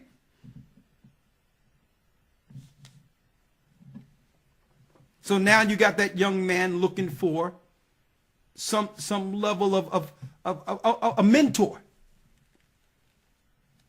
And all types of chaos come in. Or you want to find a guy who you think is halfway decent as a mentor. Come to find out you done brought a demon up in your house. And then we see a perpetual cycle of destruction in our families. Right? Read. But the curse of the mother rooteth out foundations. Glory not in the dishonor of thy father, for thy father's dishonor is no... It says, for the blessing of the father established the house of his children, but the curse of the mother rooteth out foundations. And when it says the curse of the mother rooteth out foundations, you have to realize, folks, that there was a curse in the beginning that led to a lot. It came through disobedience and battling. that led to warfare and everything we see in the earth today. Because why? Man and woman wasn't seeing eye to eye due to that disobedience. And it started destruction, with the man and woman not being one on one accord, with Eve being deceived, having something or an entity or someone to come in and disturb that union. Read. Verse 10. Glory not in the dishonor of thy father, for thy father's dishonor is no glory unto thee. For the glory of a man is from the honor of his father, and a mother in dishonor is a reproach to the children. And it says, for the glory of a man from the honor of his father, and a mother in dishonor is a reproach to her children. So women have to understand how she's being viewed as a nurturer and as a mother in the house. Because it seems as, and I know it seems unfair, that a woman had to be extra virtuous. And it seems as if more is put upon her to stay clean and look certain ways, opposed to what's put on men. And I know it's tough, but the Most High made it that way. That a woman have to, because she's the nurturer of a child before the child gets to the degree in which it grows up, and now it's time for the man to kick in. Hope y'all understand this. So it's hard for a young man to know what type of woman to find if he don't first see that virtue during his nurturing years. Okay? Hope y'all understand that. So it's upon the woman to be almost extra virtuous, because that young man, everyone is dependent on her as this squeaky clean example in the home. So if a young man is seeing a woman and different guys are coming in and out of her house and all those things, and a young man grew up to think that's normal, see, it throws everything out of balance. He don't know what a virtuous woman is. He can't look at his mother for that example and desire to love that woman. Okay? Come on. Verse 12. My son, help thy father in his age, and grieve him not as long as he liveth. Help thy father in thine age, and grieve your father not as long as he liveth. And I have to state this and put this out there as a point of emphasis when it comes to a safe space. Why? You rarely hear in the earth anymore, anywhere, that men or fathers should be honored. Listen, we're being inundated with honoring the woman to the degree in which we don't have to explain or even talk about it. But someone has to bring the balance and put it back in order. Because it's going to be hard to kick these demons out of our home if there's no men of the Most High in the home. See? Come on. Verse 13. And if his understanding fail, have patience with him. That means if your father begin to lose some of his wit intact through age, because that happens through time, be patient with your father. Read. And despise him not when thou art in thy full strength. For the relieving of thy father shall not be forgotten. What verse you at? Verse 14. Go ahead. And instead of sins it shall be added to build thee up. Come on. In the day of thine affliction it shall be remembered. Thy sins also shall melt away as the ice in the fair warm weather. So as you can see, if you treat your father right and look upon your father righteously, the Most High will find favor in that. Okay? And he says here, thy sins also shall melt away. The Most High will actually do away with your sins. Okay, when I say do away with your sins, he won't utterly judge you for all the wrong you have done based on your honor. We all have reasons, if we would like to look at anything that's been done with us, to be angry about something. Everyone. But Christ tells us in the Lord's Prayer, we're asking the Most High to forgive our debts and trespasses as we forgive those who trespass against us. See? How can we forgive people in the street and others and can't even forgive our own families, our own father and mother for not such a perfect upbringing or past? That's wrong. Read. Verse 16.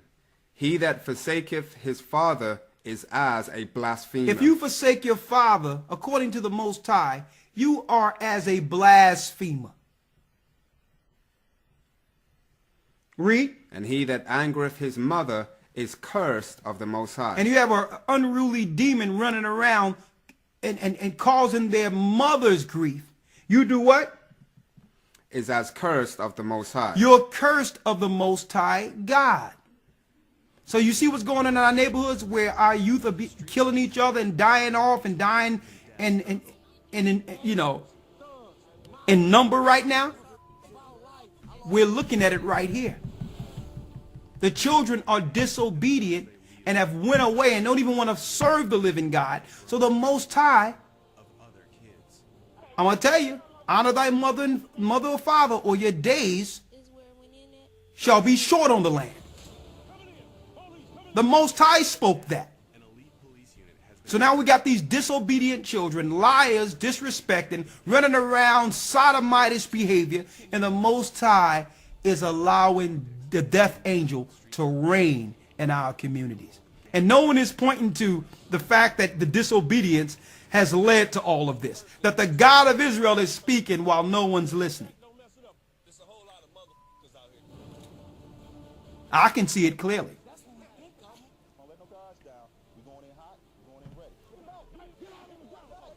Read. Verse 17. My son, go on with thy business in meekness, so shalt thou be beloved of him that is approved. The greater thou art, the more humble thyself, and thou shalt find favor before the Lord. And thou shalt find favor with the Most High God. Let's put things back in order. Look inwardly and rid ourselves of the past demons we reflect on that makes us angry and upset and regretful. These are all inordinate emotions that Satan can easily control. That's right. Rid your home of the demons. That concludes the lesson we have today. Wickedness resides in our home, the hard truth. And hopefully you brothers and sisters have gotten some understanding to actually use some of the scriptures and the precepts concerning the origin of evil to rid the spiritual clutter within your own homes and come back to the law, statutes, and commandments of God. That concludes the lesson. So I'm going to answer a few questions in a moment, but before I do that, I would like to also again announce the fact that we are in week 3 of our Hebrew and Bible Academy. We invite you all in tomorrow. It will be an action or a spiritually action-packed lesson tomorrow as far as going into Abraham, even his birth. We're going to show you what happened at Abraham's birth. It's going to blow a lot of you away. The promises of our father Abraham tomorrow. Okay. And how that promise stands today. And us poor people that's living in these ghettos and are being destroyed by the demons throughout the 4 corners of the earth, we being the children of Abraham will one day inherit the promises. And I'm going to talk about that tomorrow also. Okay. If you would like to become a part of our Hebrew and Bible Academy, it's only week 3. Don't worry about it. We'll make sure you get the 2 prior lessons. Okay, and hey, it's only $50 a month, folks. In it, you get your full welcome packet. You get your PDFs sent to you. You get full direction on how to get in. 8 a.m. in the morning is when we begin to set things up, and when you come in 9 o'clock, you have Elder Lawyer, Hebrew 101, breaking down the Hebrew like you wouldn't believe. And then, of course, Shaphat. I have no idea what Shaphat is looking into, but he does a great job finding news and articles, thought-provoking information to discuss. Him and I deal with the news segment. Then after that, subsequent to that, I'll be teaching the lesson. It's only $50 a month, and guess what? It's more information in one of our Hebrew and Bible lessons than you will actually get in all the days that you have actually been in any church, mosque, or anything. I guarantee you, you'll learn more in one of our lessons than you have throughout all of your life in any religion. Even if you are a Hebrew Israelite that have learned in some group somewhere, come in one of our lessons and be a part of our academy, and you tell us whether or not, okay, whether or not these lessons that the Most High bestowed on the church is not of the Most High. You'll learn more in one lesson than you have in any of those Hebrew groups. Guaranteed. Okay? And like I said, it's only $50 a month, and the money actually helps further the ministry so that we have to go to Africa, we have to set things up, we have to go into other remote areas, we have to set up churches, and all these things, unfortunately, cost. Okay, and without your help, we can't open up new buildings and new churches, okay? Also, as before I mentioned, we do take in tithes and donations. So if you want to tithe or donate to myself and the elders who are teaching, okay, you can actually send to our email, okay? Matter of fact, you can send to our P.O. Box, 2000 Hamilton Street, Philadelphia, PA, 19130, title it, or you can subject it, The Gathering of Christ Church, P.O. Box 946, Hamilton Street, Philadelphia, PA 19130. Okay, or you can donate by going to historytimes.org, gatheringofchrist.org, or send an email to gatheringas1@aol.com. All right? All right. Let's open it for questions. We can answer just a few, then wish you all Godspeed.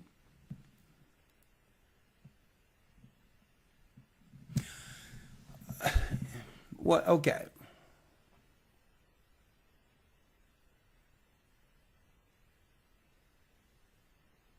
Okay, any questions? A question right here, Cynthia.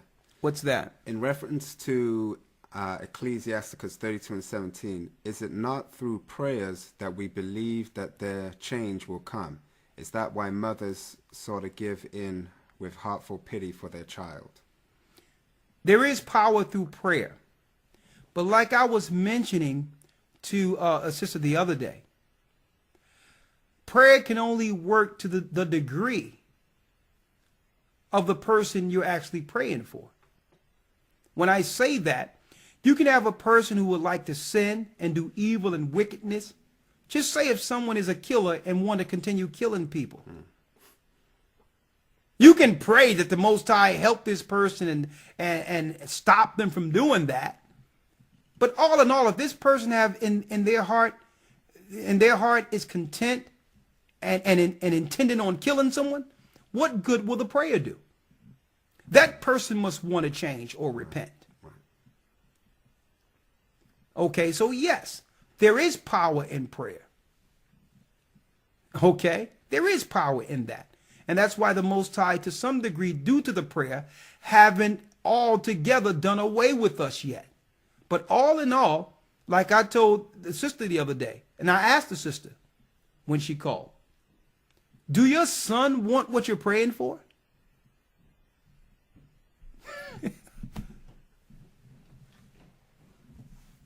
Next one. Oh, that went pretty quick. What's next?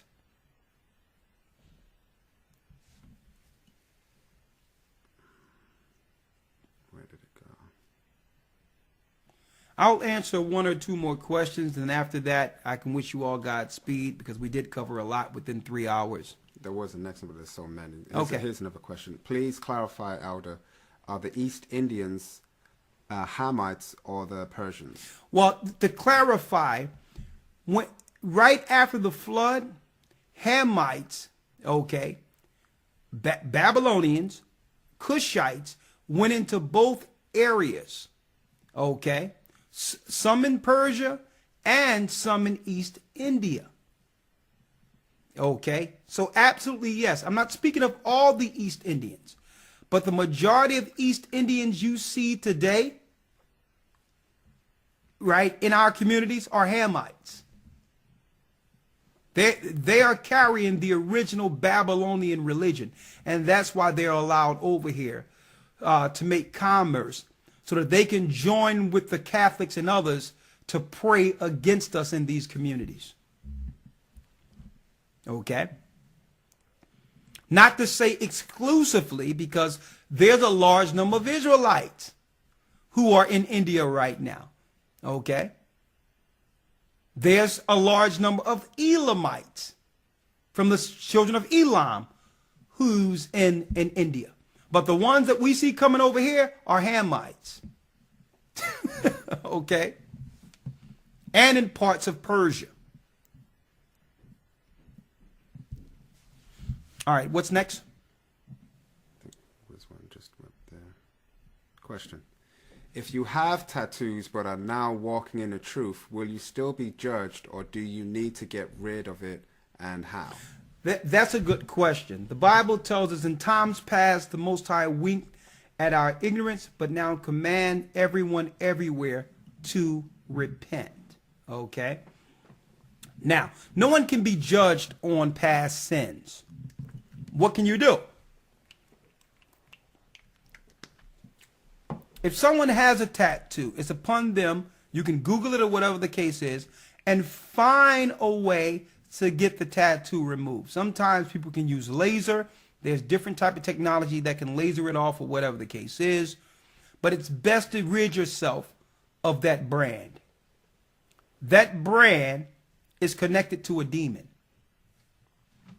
But no, you cannot be judged on anything you've done in the past. Once you're baptized, the Most High placed, as far as the heavens is concerned, a new clothing over you, a white robe. So the Most High doesn't see that old vessel that have repented and put off former sins. But all in all, for yourself, you probably want to find a way to get the tattoo off, okay? And you understand? But there's ways. You can probably Google it. I haven't looked into it. But I'm just saying there's a clear indicator for those who may meet a person or whatever the case is, and you can see certain things on them to know, okay, a demon was there or is there. And tattoos is a key indicator. Okay?